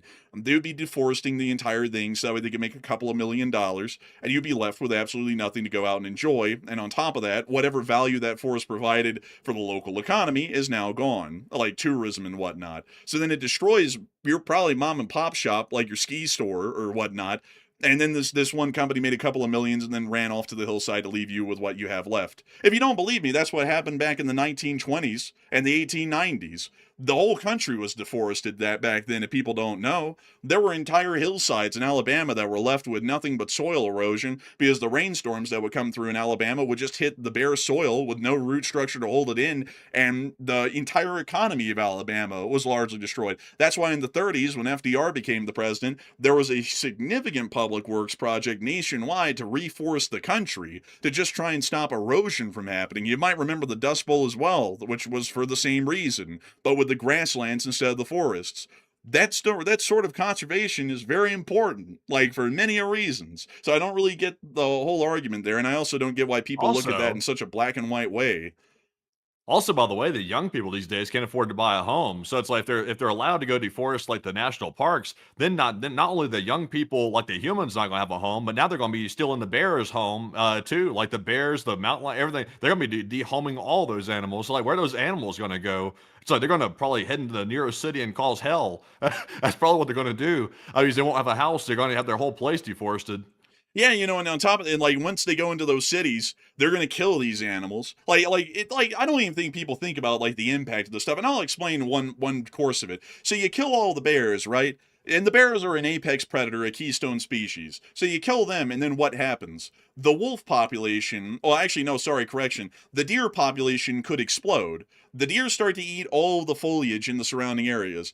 It kills off most every other animal from overgrazing. Then once they all die, insects take over, and then you have giant locust plagues affecting every farm in the United States of America, which destroys the crop harvests, and then we end up with extremely high crop prices because there are humongous locust swarms eating up all the crops across the country. If you don't believe me, that happened before in U.S. history. That's why we have wildlife conservation like we do, because the little things that people act like is not that big of a deal, oh, it's just one bear, we end up wiping them all out, and then we end up with untold consequences because nature is thrown completely out of whack, and it starts affecting our entire economic system. That's why you have to create a balance. You have to balance economic competitiveness and economic growth with the protection of natural assets, because if you let one run amok or the other one run amok, you're sacrificing the other group for that one. So with that, I hope that does address that well. And with that, we're on to the next one. And our next super chat here goes to I'm Watching Stories, who put in a 20. And thank you very much, I'm Watching Stories, for that support. And he said, France says we die for love. Italy said we die for art. Germany said we die for ideas. America said we die for freedom. And Russia said we die. I mean, that's a good Damn. one. That's true, though. I mean, usually most countries, they die for something. They die for like a greater goal or a purpose. At least historically. The Russians, though, not quite. Like, it's just whatever, whatever the day is. It's just for that day, basically. But a big thanks to you for your support and helping this channel to keep running. And I hope that does address that well. And with that, we're on the next one. We also have another super chat from Stephen Hodgson. And thank you, Stephen, for the second support of the night. This time he threw in a 20. And thank you very much, by the way. He said, enforcers for president and VP 2028. Honestly, like, I don't know if these days anybody that's independent would have a chance these days. But, if they did stand a chance, I mean, that would be fantastic. I'm just not sure how you get around raising the money. Because I think, let's see here. Let me pull up the number. I'll get this exact number. What did the 2020 presidential election? Yeah, 2020, I think. Yeah, what did the presidential election cost? Let's see here. I don't have an AI overview for that. That's a shame. But let's see here. Oh, So the cost of the presidential race was five. Does that say 5 billion? Wait probably. a minute. Does that say 5 billion? Yeah, it's 5 billion. Damn, that's more than I thought. Hold on a minute. Let me go back and double check. My God, like that's even more than I thought. I thought it was gonna be hundreds of millions, but actually it's $6 billion. That's what is this? Is this even accurate? Hold on, let me go double check that. The Oh FEC my said it was God. 4.1 billion. Folks, we got a problem in this country. We got a big problem. That's crazy. I didn't even know it was that much. I thought it was less than that, like way less. I thought it was less than a billion. My God, I didn't even know it was that high. That's insane. That just threw me off whack right there. I didn't know where to go after that. That's mind-boggling, actually. But anyway, though, back to my point. I'm trying to regain my thought here, but I would say this: if somehow you could not have to raise billions to become the president. I don't even know where to go with that at that point. Unfortunately, what say you? I mean, that's unreal. And the reason why it costs that much is because it's just to make sure that the executive is under their wing for the larger part of their decision making, what they want for whoever was campaigning and supporting them. Just to give an idea, because it's like they're not throwing that all into the president just because they think he's a nice guy.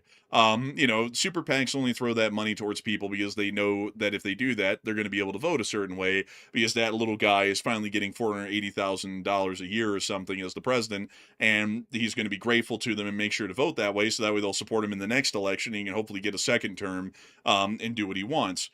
So I mean, it's a ridiculous sort of a thing at this point in this country. How rigged the system is. You basically have to get humongous super PACs, or you have to run the campaign entirely crowdfunded, which one guy did. I mean, one guy did that back in 2016. He got very close to actually being the candidate for that party. So it's not out of the question to do it, but then there might be some inner party magic to where even if you were the more popular option, you end up losing out, and then another person is basically selected as their party candidate, and then you're screwed.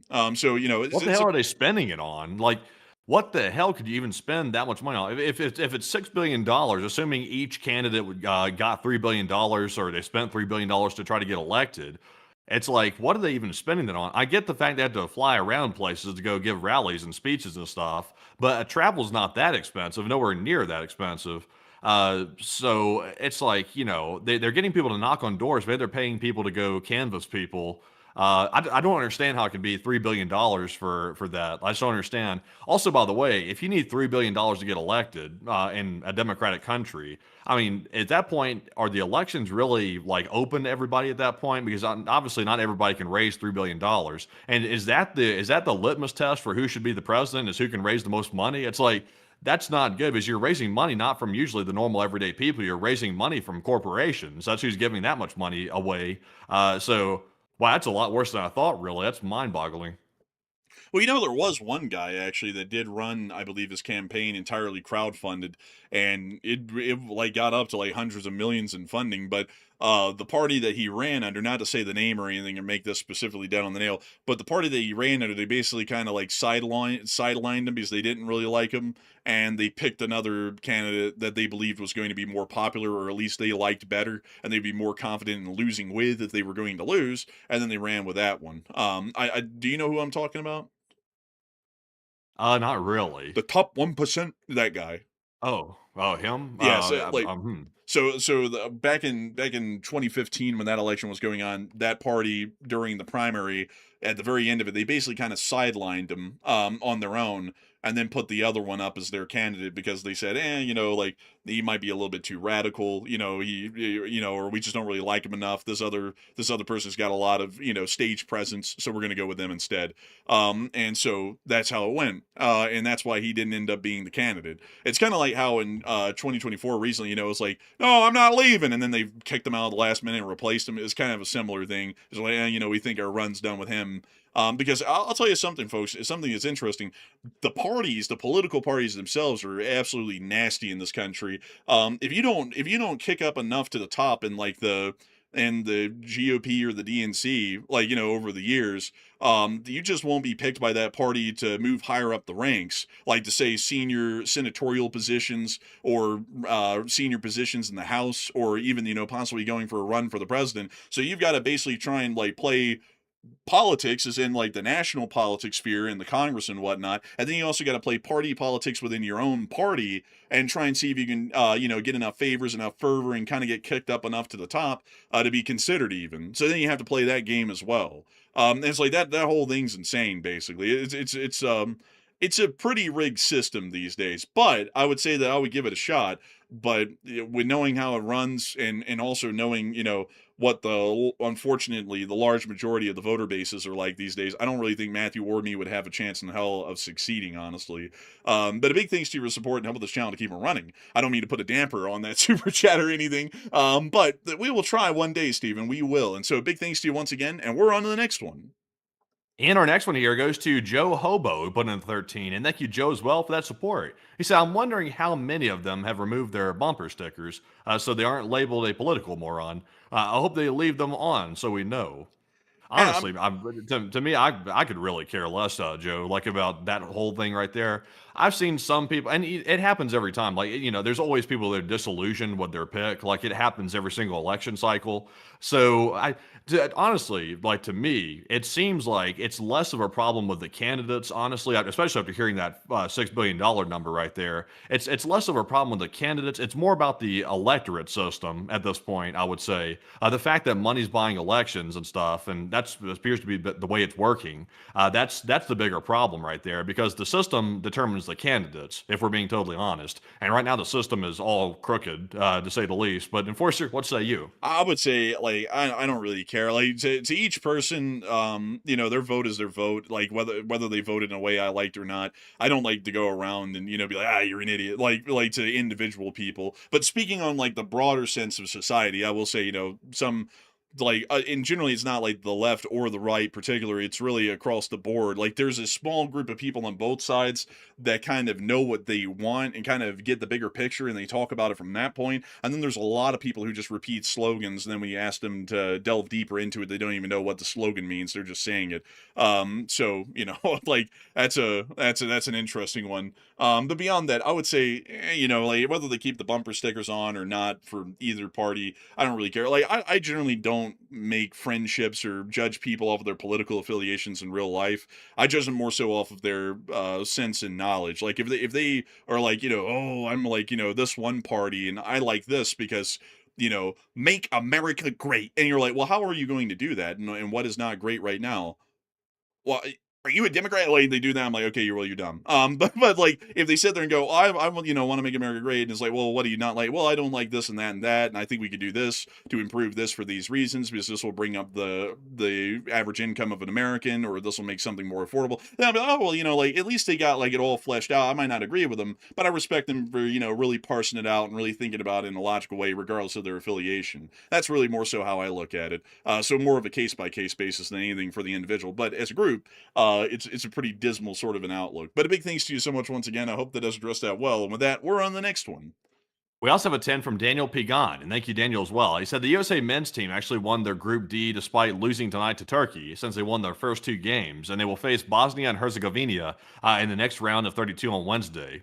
Oh, I saw a lot of people correcting me on that. Sadly, I don't know a lot about the World Cup rules, and I didn't know that. So thanks to everyone for correcting me on that. And that's good to hear that the U.S. is moving on. I was getting sad that they weren't going to be moving on, and I hear that there's only about 12 teams left, I think, from what people in the chat were saying. So the U.S. has made it on up there. Like, I don't think they've made it on up this far often. So hopefully we'll see that they make it on up towards maybe some of the last teams up there, maybe like the last 8 or 4, maybe, hopefully. So a big thanks to you for your support and help with this channel to keep on running, and I hope that does address that incredibly well. And long live the Leaf Spring Army, and the Leaf Spring Army will never die. And with that, we're on the next one. And this one goes to Patton 360 Games, who puts in a 5 and said, what are the chances of a coup if the front line collapses? Putin can be blamed for the loss of the war. It's pretty decent, especially if the war's being lost, he's not accepting the loss, and if there's civil protests that begin in Russia, that's a perfect recipe for a coup attempt, and it could be successful at that point. So there's a pretty decent chance that could happen, depending on the right kind of circumstances appearing at the end of the war. So big thanks to your support, and help this channel to keep on running, and with that, we're on the next one. We also have a 5 from Honored Dad, who put in that 5 and said, why wouldn't Ukraine drop leaflets instructing people to leave Crimea and get the unlawful occupants out? Leaflets, I don't really know if the Ukrainians have the ability to drop leaflets like that. Usually you have to drop them from a really high altitude to be able to get them to spread out wide enough. And generally, I think they probably just do that through electronic communications these days to be able to try and get to them, which would probably be much more easy and effective these days, at least. But they could try. I mean, it's not out of the question. I just think they'll probably do it electronically, like hacking TV stations and trying to send messages over phones and whatnot. And also just hoping that the Russians see the sense in it, considering that the food's running out and the gas is running out, that it's about time to leave. They can go anywhere, but they can't stay here, kind of a thing. But a big thanks to you for support and help this channel to keep it running, and I hope that does address that well. And with that, we're on the next one. We also have a 14 from Joe Hobo once again, and thank you, Joe, for the 3rd support of the night. He said, I miss your impression, aka the Mop Man. Can you give us an update on the top 1%? The top 1% of this country owns half of this country's wealth. We need equal wealth distribution in this country.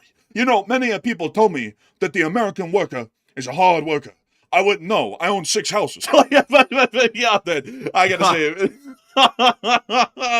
Oh man, but beyond that though, I had to make sure to get a jab in there. I gotta make it fair, folks. If I'm making jabs, it's jabs on all sides. But big things to your support. We're really subscribing to socialism now. Best for the top few and something for the rest. You know, when I was the governor of Montpelier, Vermont, I sat there and I said, how in the world could this get any better? And I said, we need to sit here and ask the real questions. Rabbi?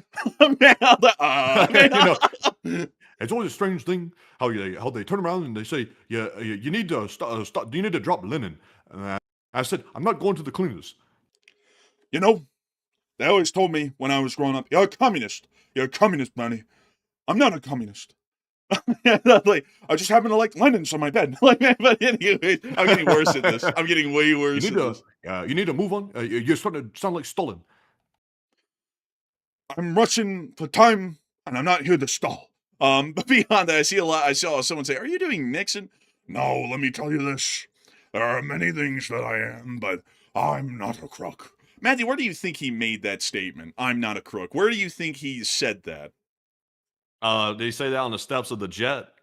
No, you're not going to believe it. Take one more guess and I'll tell you where it was. He said it in an IHOP on Friday night. He said it at the Contemporary Resort at Walt Disney World. That's the best place to say it. What was he being accused by Mickey of being a crook? Oh, no, that's... You're a crook, Nixon! Admit it! And Nixon said, oh, I'm not a crook! Get away from me, you rat! Let me go pull it up here real quick. Let me see if I can get the image of it. Oh, dang. They set up the little conference thing for him in the Contemporary Resort, and he was down, I'm not a crook. And it was in the Contemporary Resort. I didn't know that until recently. Someone said, here's a fun fact about, like, the Contemporary Resort. Do you know that Nixon's I'm not a crook speech was done in the Contemporary Resort? And I was like, what? And I pulled it up, and it was. Like, that was legitimately where it happened. Crazy, honestly, when you think about that, man. Like, you know... I can always relate to Nixon because Nixon said they're out for me. They're coming for me. And I said he's a good man. He knows about the top 1% and how they come after you. He's a good man. Man, once Nixon resigned, I heard that someone was on the Small World ride in Disney World, and they saw a new like puppet in there. He was going, "It's a crooked world. They run you down to like you know they call him a tricky dick. You break in Watergate, they make a whole big deal. Man, I'm not a crook.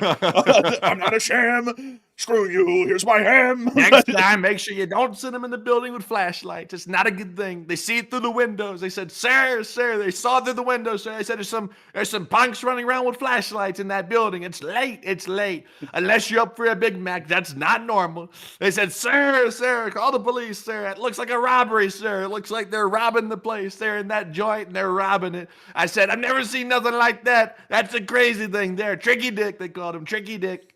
So Mr. President, what was this group called that broke into war? They were called the plumbers. Why do you call them that? Because they fix the leaks. It's like that was a stupid name. Why would you call them the plumbers? Like that was so on the nose. That's not normal. They said the plumber at midnight. That's not normal. That's not normal plumbing work. They said they're not fixing pipe like that late at night. That's not right. They're in there fixing the fittings. They said they're fitting the fittings. They said they're doing the valve work late at night. It's not normal. They said let the sewage out. They're in there fixing that sewage up. I tell you, the way they fix that sewage up, you'd think that they were top tier plumbers, fixers, like Jake said. They're in there fixing something, but it's not right. Oh man. Man, and then the leaker was Deep Throat. Like, bro, like shit, that's not good. That sounds dude, bad. that whole thing was messed up, honestly. Like all the names, like they had the plumbers that fixed the leaks. The leaker was that guy. Like actually, I think that was the Pentagon Papers, if I'm not mistaken. Actually, I think that's a whole other thing. But that happened during the Nixon administration. Man, that was a wild time back then, kind of like, in its own way. Another wild time, man, was Ulysses S. Grant's presidency. Do you know about all the scandals that happened under him? They called him Ulysses. They called him, sound like molasses, but it was Ulysses. There's Colonel Grant or General Grant, possibly. It depends on who you ask. Some people thought he was a great man. Some people say he was a bastard. It's just depends on who you ask. If he says something about me, I won't know the man. I've never heard of him. That Grant fellow. Man, that Grant guy, man, he would appoint anybody with a pulse. Like, bro, that's where all the scandals came from. They'd be like, we want you to appoint this guy. And he'd be like, oh, well, who is he? He's like some shiesty. Okay, he can be appointed. And they'd like run this huge scandal. And they'd be like, oh my God, Grant appointed him. And then Grant would be like, I don't know, they told me to. I mean, it was wild. It was insane. Like, it's the stuff that would happen under him. Great General did not make that good of a president, actually. But, just insane stuff all across the board. But anyways, with that, it is time for us to move on and into the next one. But a big thanks to you for your support and help with the channel to keep it running once again. Indeed. And our next one goes to Civil Defense UK, who puts in a $5 support. Thank you very much, Civil Defense UK, for that support right there. I was just double checking to make sure. I thought you had left a comment here, but for some reason it's not in my spreadsheet. Let's see here. I'm looking for it. He did. He said, "Oi, enforcer, don't take the piss out of the British. We're still the best." I would say, though. Oh, I don't think I did. Did I? Did you take? I the did piss the British out of them? accent. I think that's. Oh, I wasn't taking the piss out of y'all. I was just kidding around, joshing around with y'all. I love the British. We're British by ancestry, so we can't make fun of y'all too much. Because it's in our blood. We're like 90. Both Manny and me are like 90% British genetically, so we can't make fun of y'all I'm a too much. Welshman. We're Welshmen, actually. We're from Wales. Cymru, or however they pronounce it in Welsh, but that's where we're from, on the British Isles. But a huge thanks to your support and help with this channel keep running. Yeah, the British are good. Like I like the British. I like the history of the country. I like Britain. Britain is a cool place. Britain is a neat place. You want to see a part of Britain? Let me show y'all a part of Britain. Doncaster. This is where Jeremy Clarkson's from, isn't he? I think so. Yeah, I think so. Let's take a look at the town. I know Richard Hammond's from Birmingham because they mocked him for it.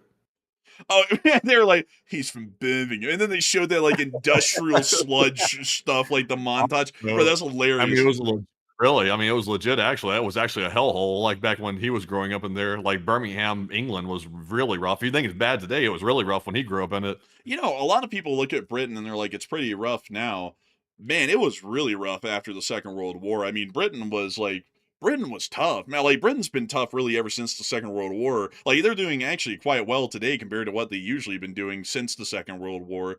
But I would say the Doncaster is actually pretty nice looking, it's not bad. Like, and that's the one thing that I don't get. Like, people will always be shitting on Britain here in America, and I don't think most of those people have ever gone to Britain. And they'll be like, oh, it's like a shitty country and everything. It's like, man, have you ever been there? It's like, it's not a bad place. And some people say that they're poorer than Mississippi because their average income is a little bit lower than Mississippi's. But it's like, when you're over there, like, the prices reflect that, though, across the board economically. So it's like, like, if you lived in Britain and you made that kind of income, it's like a normal income in America with how much things cost for the most part, except for gas, which is expensive in the UK. But, I don't have any gripes about the UK. I always thought it was nice when we went over there. Yeah, I think it's all right. I think it's all right, man. I mean, it wasn't bad. I mean, it's like it was pretty. It was very beautiful, like the countryside wise. It was very beautiful. One thing I would say though, my complaint about Britain is that they don't really have air conditioners, and that's the one thing that kind of like stuck out to me because we'd always go over there in the summer. The 2 times we went a long time ago, and it would always be boiling hot at night. You could never get a good night's sleep. You'd wake up like hot and swollen and sweaty and stuff in the bed. But anyways, a big thanks to you once again for support and helping this channel to keep it running. Outside of the lack of air conditioners, I think Britain's a real nice place. Tops, really. And with that, we're on the next one. And our next one goes to Catherine Hooper, who puts in a 5. And thank you, Catherine, for that $5 support. And Catherine said, we're still watching every day in LLT LSA. And what are your thoughts on Ukraine's I Want to Live project?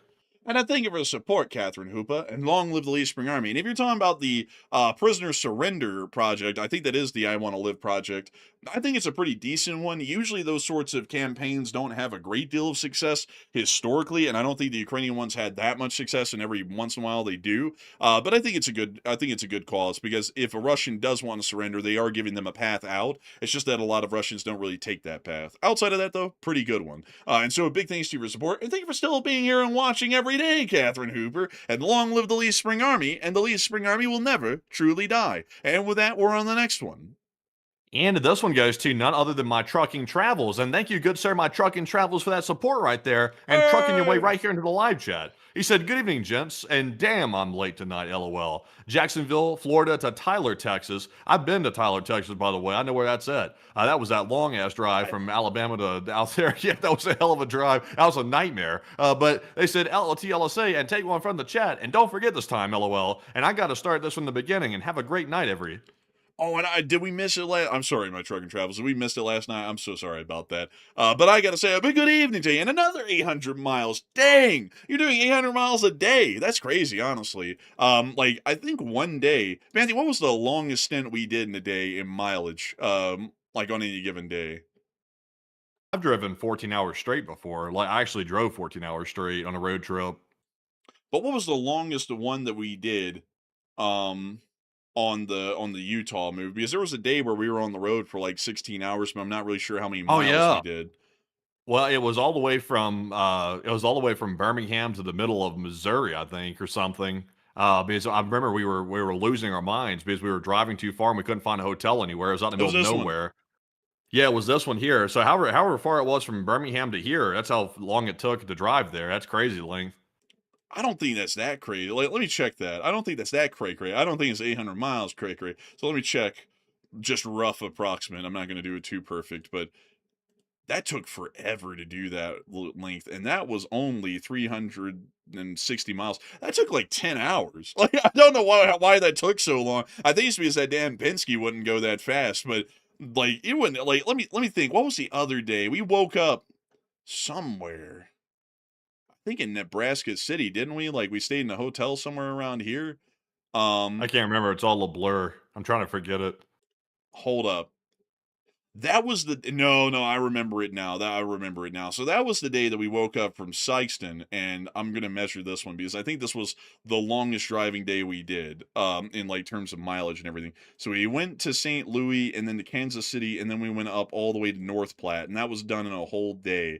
And I got to tell you, riding that in a Penske, My Trucking Travels, that was like, I felt like death warmed over by the end of that day. That Penske was rocking around and shaking and vibrating so much, it was rattling my brains out. It was nowhere near the same as what My Trucking Travels is. If My Trucking Travels, he's got a semi truck, I'd imagine. So he's got the much better experience than what you had in the Penske truck. That little Penske truck is not really made for like across the entire country. That was hell on earth. Honestly, I'm happy My Trucking Travels is in a semi, because if truckers had to deal with what the Penske was like driving that thing, I don't even know how anyone would stay in the trucking industry. I think everyone would quit like a couple of days in. Because I remember the first day I drove it, I was like, wow, this is so fun. By the time we were in Salt Lake City, I was like, I got to get rid of this damn thing. I hate this truck. I hate everything about it. I hate like driving it. I never want to do this again. I actually, after that was such a horrific experience doing that like 14 and 16 hours a day every day until we got there.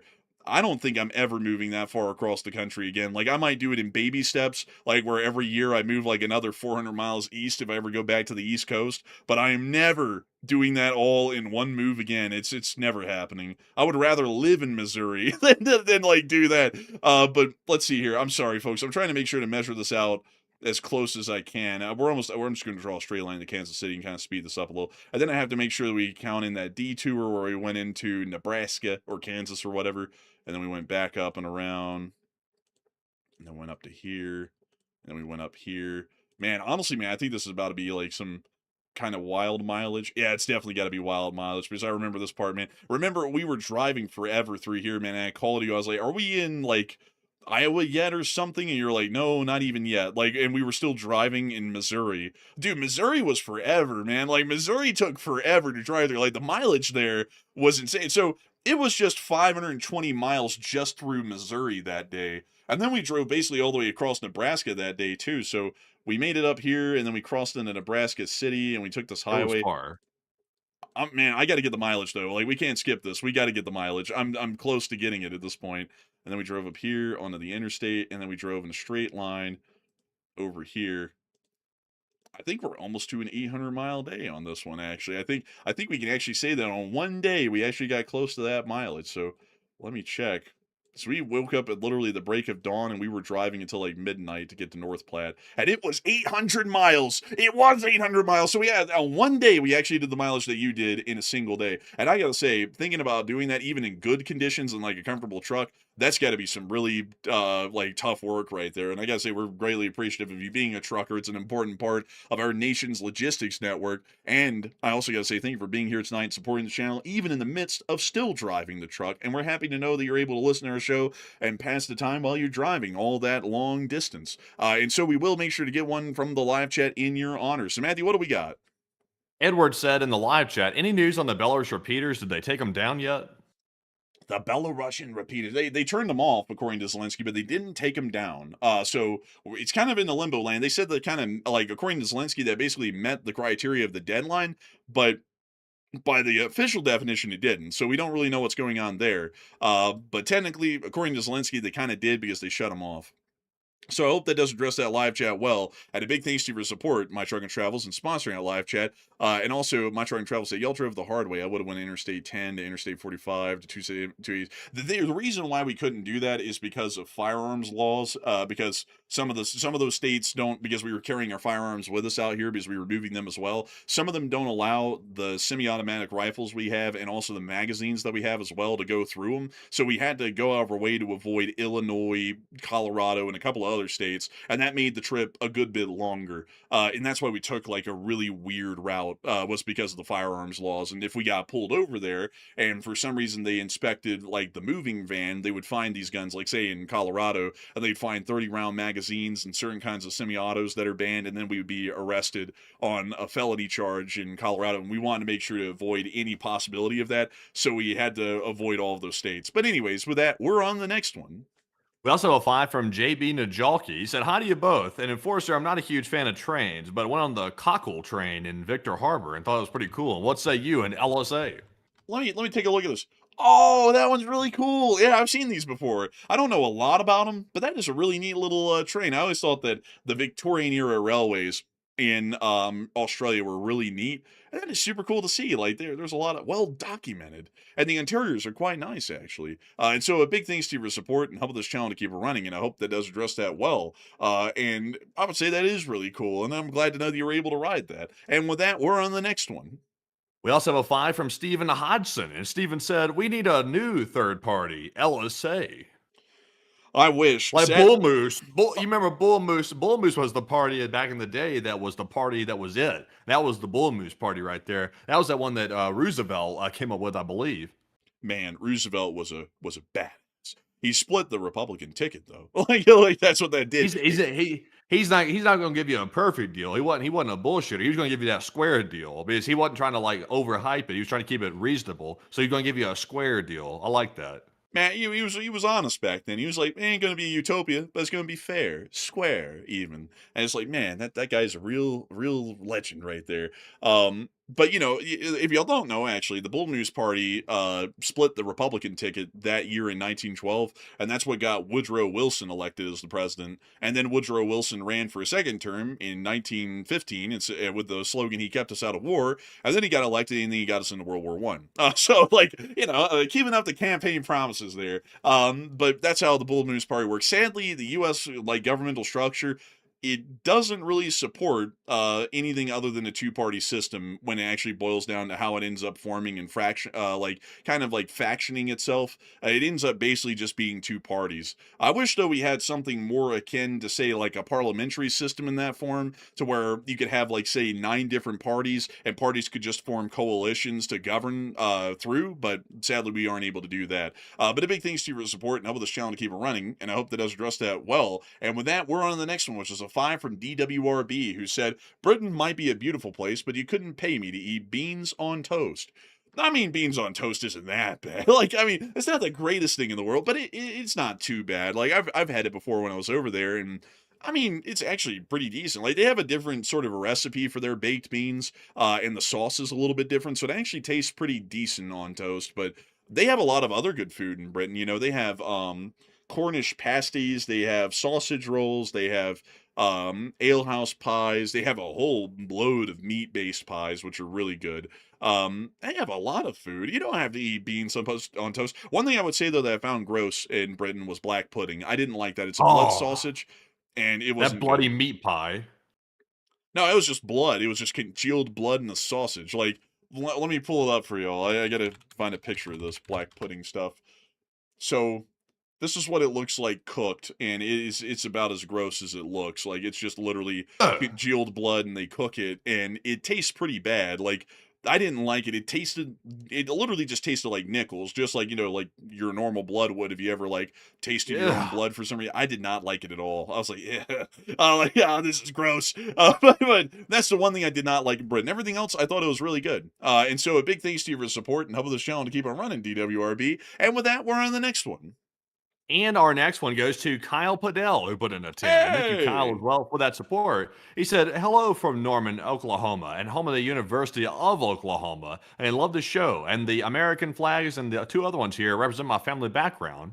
Oh, that's really cool, Kyle. And I gotta say, a big thanks to you for support and helping this channel to keep on running. And I also gotta say, it's really cool to know that you have Polish-English ancestry. And also, big shout out to Norman, Oklahoma. Norman, Oklahoma, down there south of Oklahoma City. And I gotta thank you greatly for the support and being here with us still tonight, Kyle Padell, and sharing with us a little bit of your family background history. And with that, we're on to the next one. We also have a $14 support from Joe Hobo yet again. And thank you, Joe, for, I believe, the 4th super chat of the night. We do appreciate that. Hey! He said, one more for the Butter Fund. Another great stream tonight, as always. And how about the party? Stop selling us our freedoms back.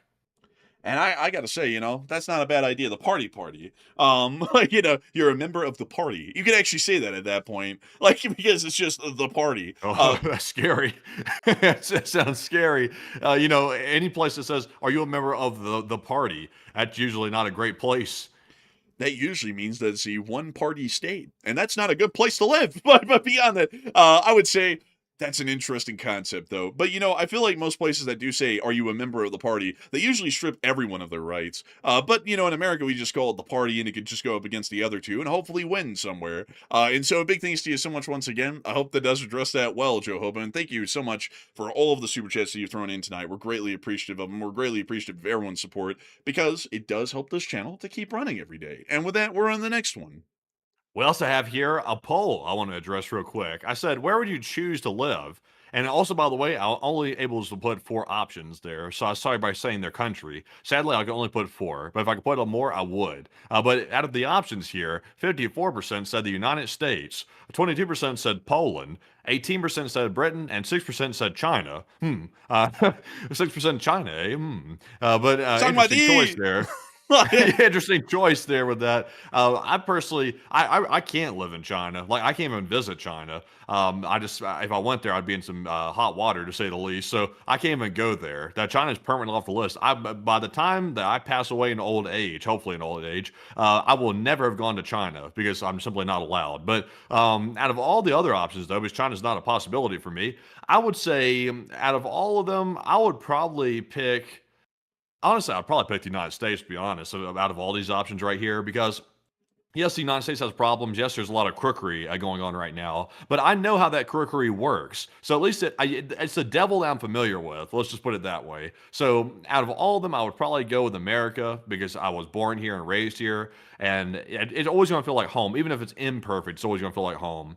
But if I had to pick a vacation home, I'd probably put it on the British coast. But Enforcer, what say you? I would always pick America, folks. I'm an American. I've got to live in American. I got to live with my people. I got to die with my people. It's my country. I just got to pick the United States. But if I had to pick another option, I would probably pick the Cornish coast in the United Kingdom. What a beautiful place. You ever been to the Cornish coast? You ever been down there? Let me show you. This is what it looks like. Well, that's not really the most flattering picture, but this is what it looks like. Look at it. Look at it. It's beautiful. It's amazing, really. Y'all ought to go. Before you ever die, folks, if you're ever going to go anywhere outside the United States, you ought to go to the United Kingdom. Beautiful country. Beautiful country. Like, you can go to Dartmoor and you can look at, like, the grasslands and stuff. Well, I mean, look at that. Honestly, beautiful. Yeah, you just can't find anything like that in most parts of the world. It doesn't exist. But a big thanks to you so much once again, everyone, for voting and putting in your opinions. And I'd like to see that the United States is getting some votes. Poland ain't bad either. I mean, I just looked in Warsaw. That looks really nice. What about Danzig? I don't know how to pronounce the new name of Danzig, unfortunately, folks. I'm very sorry. But let's take a look at. Man. Poland doesn't like foreigners. Like that's one thing with them. Like they have a beautiful country, and their country is very safe for European countries, but they're not very fond of foreigners. I'm not sure how they would warm up to somebody trying to move there permanently. I'm not sure how that would work. Bro, you just whip out that, hello, I'm from the United States of America. And they're, oh, Americans. Like, we love I don't Americans. know. I respect Poland for the country they have, but I'm not sure how friendly it is to people trying to move there. Like I might be wrong, I might have a misconception here, but it feels to me like they're very proud of their country, they're very nationalist, and they want to protect their country. Which on one hand, I really do understand that, by the way, because when you go to a foreign country, you don't necessarily want to be all the same everywhere you go. Because what's the point of every country being different if they're all the same? If you go to Japan to experience Japan, you don't go there to experience like just anywhere else. So I can understand why they want to keep it that way, but I'm just not so sure. Like I think Poland is for the Poles. Honestly, I think that's how most countries should be. Like it should be that the country protects their own, especially if they have like a specific rooted cultural identity that either people assimilate to that or you don't live there. Really, like that's what I think. Like if you immigrate to Poland, you ought to try and try your hardest to assimilate to Polish cultural values and everything else. America is a bit of an enigma. On the other hand, you can basically come to America and be whoever you want. Because we really don't have like an extremely rooted cultural identity. I mean, if you look at the founding colonies, each one of them was distinctly different than the others. So America is very unique in that way. But most other countries, they have a very rooted cultural identity, and I feel like people ought to be striving to try and maintain that because that's what makes those countries unique. That's what makes Poland Poland and Germany Germany and Britain Britain and France France and so on and so forth. But anyways, with that, a big thanks to you once again for the support and helping this channel to keep on running. And with that, we're on the next one. We also have a 10 from Barry Pies, and thank you for that support, by the way. He said, I just woke up and need to get ready for work. It is hot in Sheffield, and probably so. He said, my bathroom is 42 degrees C because of the shitty construction. Damn. Wow. It is exposed red brick and acts like an oven. I drink lots of water, replenish salt. Yeah, y'all don't really believe in air conditioner over there in Britain. Like, there was some dude in a hotel that tried to con us into thinking they had air conditioning. He kept saying, we have air cooling. Yeah, like, it has air conditioner. Thank God. Finally, a hotel with air conditioner. So we got conned into it, went into the hotel, and in the middle of the night, everybody woke up sweating and was like, what the hell is going on in here? The air cooling's not working. And then we went to the thermostat, and the son of a gun wouldn't even come on. It's like, those bastards, they fooled us into it, thinking they had air conditioning in here. But yeah, y'all don't have that. And when there's a heat wave in England, it's ugly, and it sounds like you're going through the thick of it. But Enforcer, what say you? It's 108 degrees in his bathroom. Yeah, that's not a bathroom at that point. That's a sauna. That's a boiler. Like you're literally waking up and going into a boiler. And I mean, man, that's like honestly, that's kind of the crazy thing. But Britain built that way because most of the time it never got hot over there, at least until recently. Most of the time it stayed relatively cool, even in the summer. So you could build like that and it'd be fine. But nowadays they're basically turning into ovens. And Sheffield, I've never really looked at Sheffield a lot. I've always heard a lot about it being like an industrial city, and I think it was think it was a steel. It wasn't a steel. I think it was a coal mining or a steel city, if I remember right. But I have heard some things about Sheffield in the past. I just don't really remember what people said about it. It looks beautiful though here on the pictures. I mean, like it looks like a place I would love to see. It's just that I don't know whenever I'd be able to go back over there again. But boiling to death in the bath. I mean, goodness, 108 degrees. You know, in my house, like because of air conditioning, I keep it a nice and cool 67 degrees. Matty was actually over here, like lamenting that his place wasn't as cool as mine. He was like, "Damn, it's like cool in your place. What do you keep it at?" I was like 67 degrees. And you can do that with air conditioning. I mean, it's a miracle. It's like a walk-in refrigerator in there. It's crazy. I don't even think I can get my place to stay that cold. I don't think it will. And I mean, my place is quite well insulated, so like the air conditioner will work, get it down to that level, and then it comes on like every hour and like reconditions the air to that temperature. But I enjoy the cold. Like I love the cold temperatures, and I love them in my house especially. You sleep really good at night, folks, when you have the temperature down really cold. Like you can get in bed and you go out like a light, and you wake up refreshed, ready for the next day. But I gotta say, I do not envy you with those sorts of conditions. I mean, that is tough. But a big thanks to your support once again. And with that, we are on to the next one. Also, I keep my AC at about 74 throughout the day because I'm trying to Damn. conserve energy. So I keep it at 74. At night, I'll turn it down a little bit so that way I'm not losing my mind at night. Is I know when the temperature is off. Like I know when it's a degree off at night. Like I can know. Like I'll wake up and I'll know exactly what temperature it is at night. Is I'll wake up and I'll be like, "Oh, it's warm. It's 75 in here." And I'll look at the thermostat and it says exactly 75. Like I know at night what temperature it is. It has to be on 70 at night. But usually it's not that bad. Then as the sun's down, it doesn't take too much energy to get it cold, and it doesn't take too much work to get it there. So I try to do that for energy purposes. But moving on to our next one here, this one goes to Kyle Padell. He puts in a 10, and thank you, Kyle. He said, "A hot cup of snow with the voice enforcer eating bird on a Tuesday." Thank you very much for the support and helping this channel to keep on running, so that way we won't be out on Tuesday eating the birds and drinking a cup of coffee made of snow. A big thanks to you for your support and helping this channel to keep on running. And I hope that's exactly what you were looking for, Kyle Padell. And so humongous thanks to you so much once again. I hope that does address that incredibly well, the best that we can, hopefully. And I just saw Miss Disa ask, "What is your electricity bill at that degree?" I'm very proud of it, actually. Like, I actually did some math. That's why I bumped the temperature down to this and it stays at this. My electricity bill is like $90 a month, even at this temperature. And it was like that before. Like, literally the difference in cost of keeping it at this temperature versus, I think, 72, which is what I kept it at when I first moved in, is $2. So it went from, I think it was $94 to $96 a month. I mean, the energy efficiency here is insane because the building is well insulated for the air conditioning side of things. So even if it is really hot in the summer, the building inside keeps the temperature that it's conditioned to.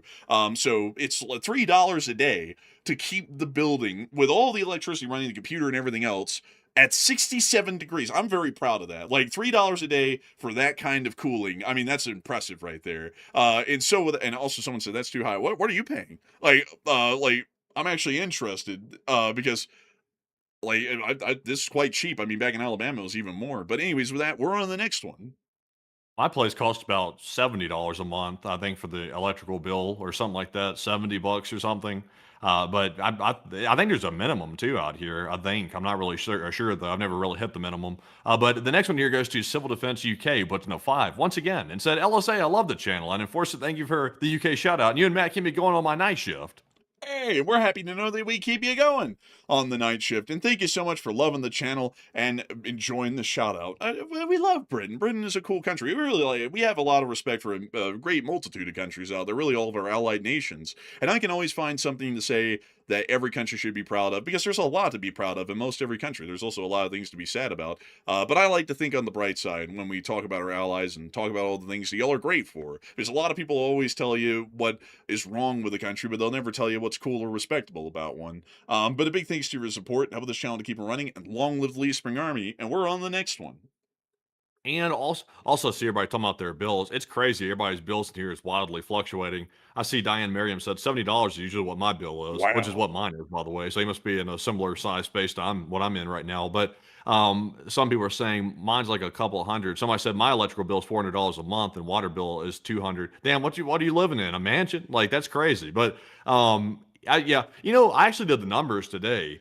it does not make any sense right now with property taxes being as high as they are, property insurance being as high as it is, and also the fact that when you get a mortgage, the interest rates are pretty high these days. It really doesn't make any sense to buy a home, like if you don't already own one. Like if you're a new home buyer, it really makes more sense to rent.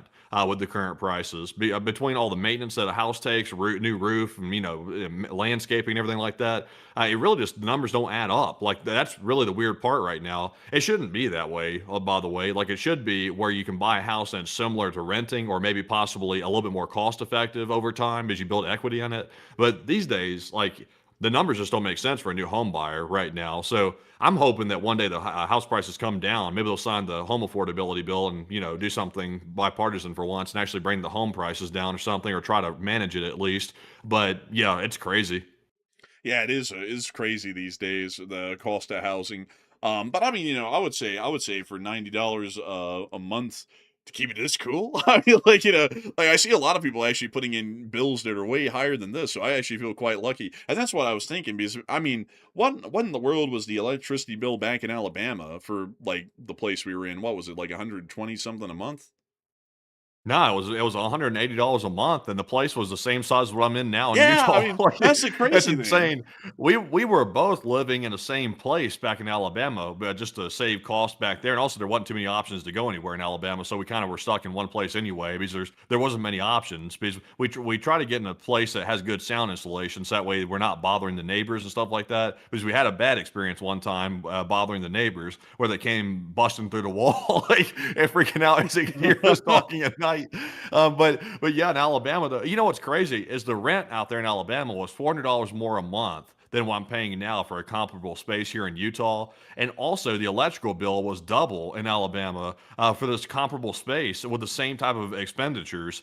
Everything was more expensive. The sewage bill was more expensive. All of it was more expensive. We were paying out the wazoo to live in Alabama, where it wasn't even that great, to be honest. And out here, we have the entire like world class mountain range at our footsteps, and it costs a hell of a lot less to live out here in a comparable space. I don't even know how that makes any sense.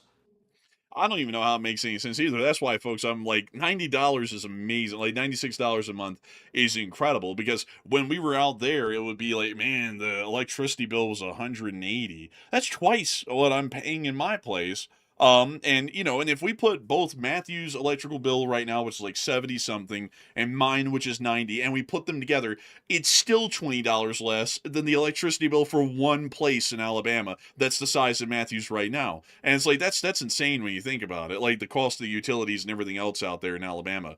I don't know how Utah is even cheaper. Like I don't really get it. But it is, and I'm very happy for that. But a big thanks to you so much once again, everybody, for bringing up this interesting conversation here. And I don't know why in the world I have to give a thanks to everyone when we're rounding something out. It's like I'm brainwashed to do that at this point. So we're on to the next one.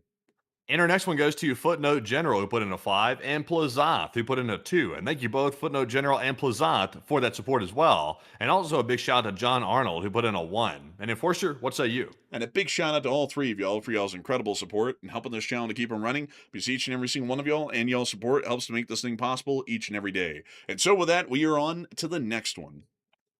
Also, someone said, "What's the Utah home price out there?" It's about the same for the rest of the nation. It's about 528,000 is the median sale price in Utah, like across the state. But if you're in Salt Lake City, like in the suburbs or something like that, it's going to be closer to 1 million. So that used to sound insane, and honestly, to me, it still does sound insane. But these days, that's considered more like normal. I think I feel weird even saying that because that used to be like 10 years ago. Like if you bought $1 million home, you were balling out buying $1 million home. Yeah. But these days, buying $1 million home, I mean, that's not too far off from the median price these days, which is insane to me. But anyways, though, moving on from that and moving into our next super chat, this one goes to Water Barley Hops, who put in a 2. He said, "I just wanted to put a couple of bucks in the hat and LSA." Hey, and we thank you so much for the support. A couple of bucks in the hat helps us out a great deal, especially when tons of people go out of their way to do that. And we thank you so much for the support and helping this channel to keep it running and making this thing possible. And so, long live the Lee Spring Army to you as well. And with that, it does appear that it's now time for us to get on into our Morse code decoders and 3 final live chats for the night. So, Matthew, what do we got? And this one here, the Morse code of the night, is going to go to Paul Schultz, Kevin, Mason, Joni, Norm, Arabelle, Heroic, Flotus, Coach Carter, Siren, Brian. And he said, "Oh, dang, Ukraine's actually taking some footholds and pushing Russia back. LLT, LSA." And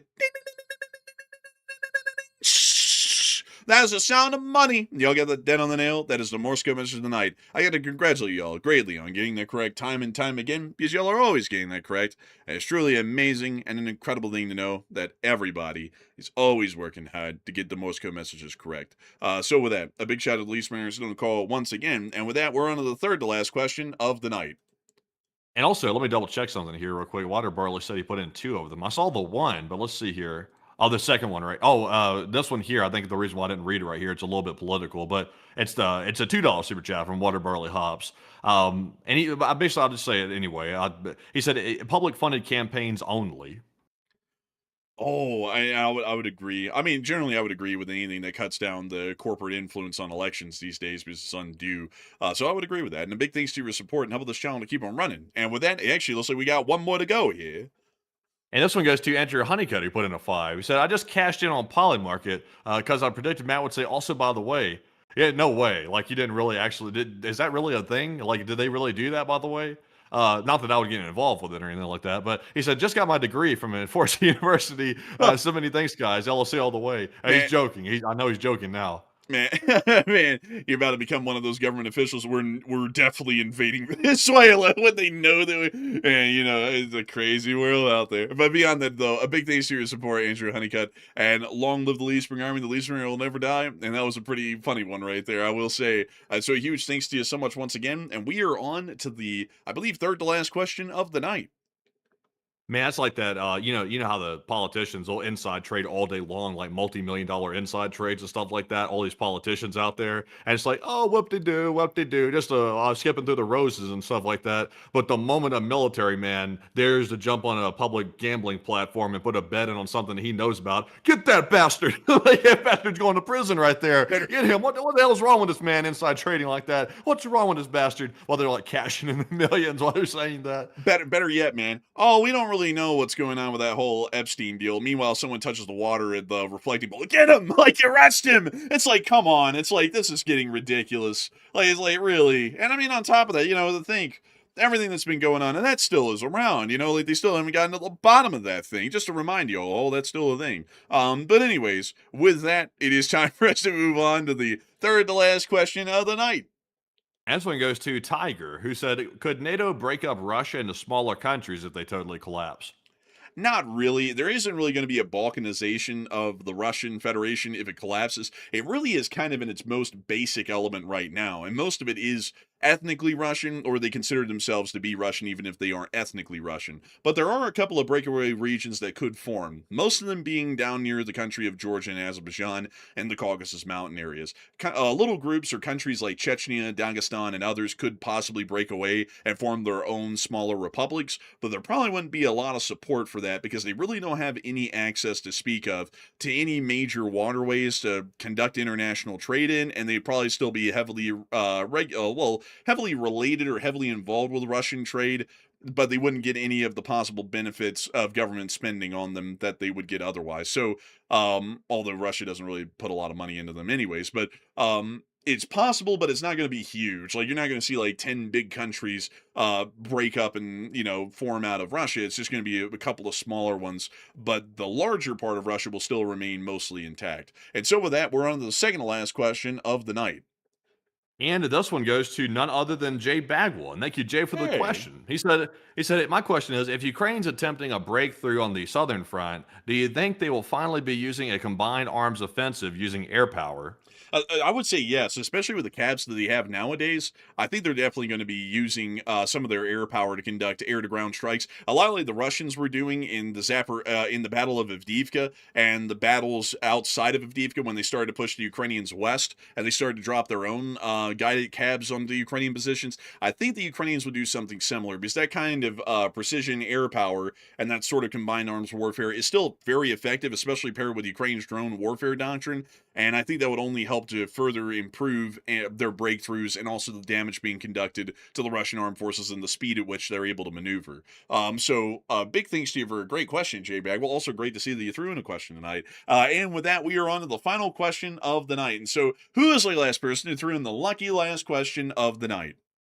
And that viewer is AF Kaplan. He said, "Do these new frontline developments bring Ukraine any closer to liberating the Zaporizhzhia nuclear power plant?"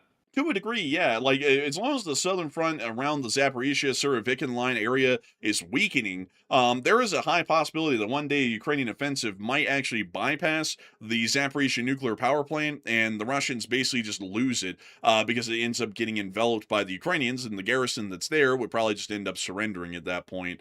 So I would say, yeah, there's a pretty decent chance that this could return the Zaporizhzhia nuclear power plant back into Ukrainian control someday. And so with that, I hope that does address that incredibly well, and we have reached the end of tonight's stream. I've got to say a huge thanks to everyone who has once again been watching tonight.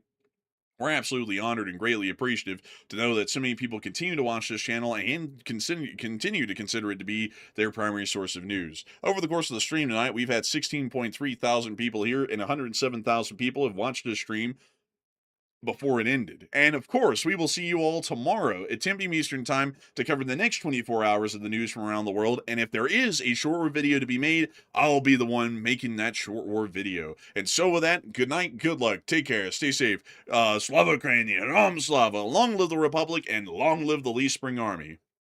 And with that, folks, a big shout out to the almost 110,000 people that were here by the end of the stream. And we hope to see you all tomorrow once again at 10 p.m. Eastern for the more news coming out tomorrow. And also maybe a short war video midday if there isn't enough news to cover. But in the meantime, though, a huge shout out to you all once again for being here on the stream yet again tonight. And we hope to see you all tomorrow. And of course, Slava Ukraine, Hiram Slava, get some rest and good night.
Tula.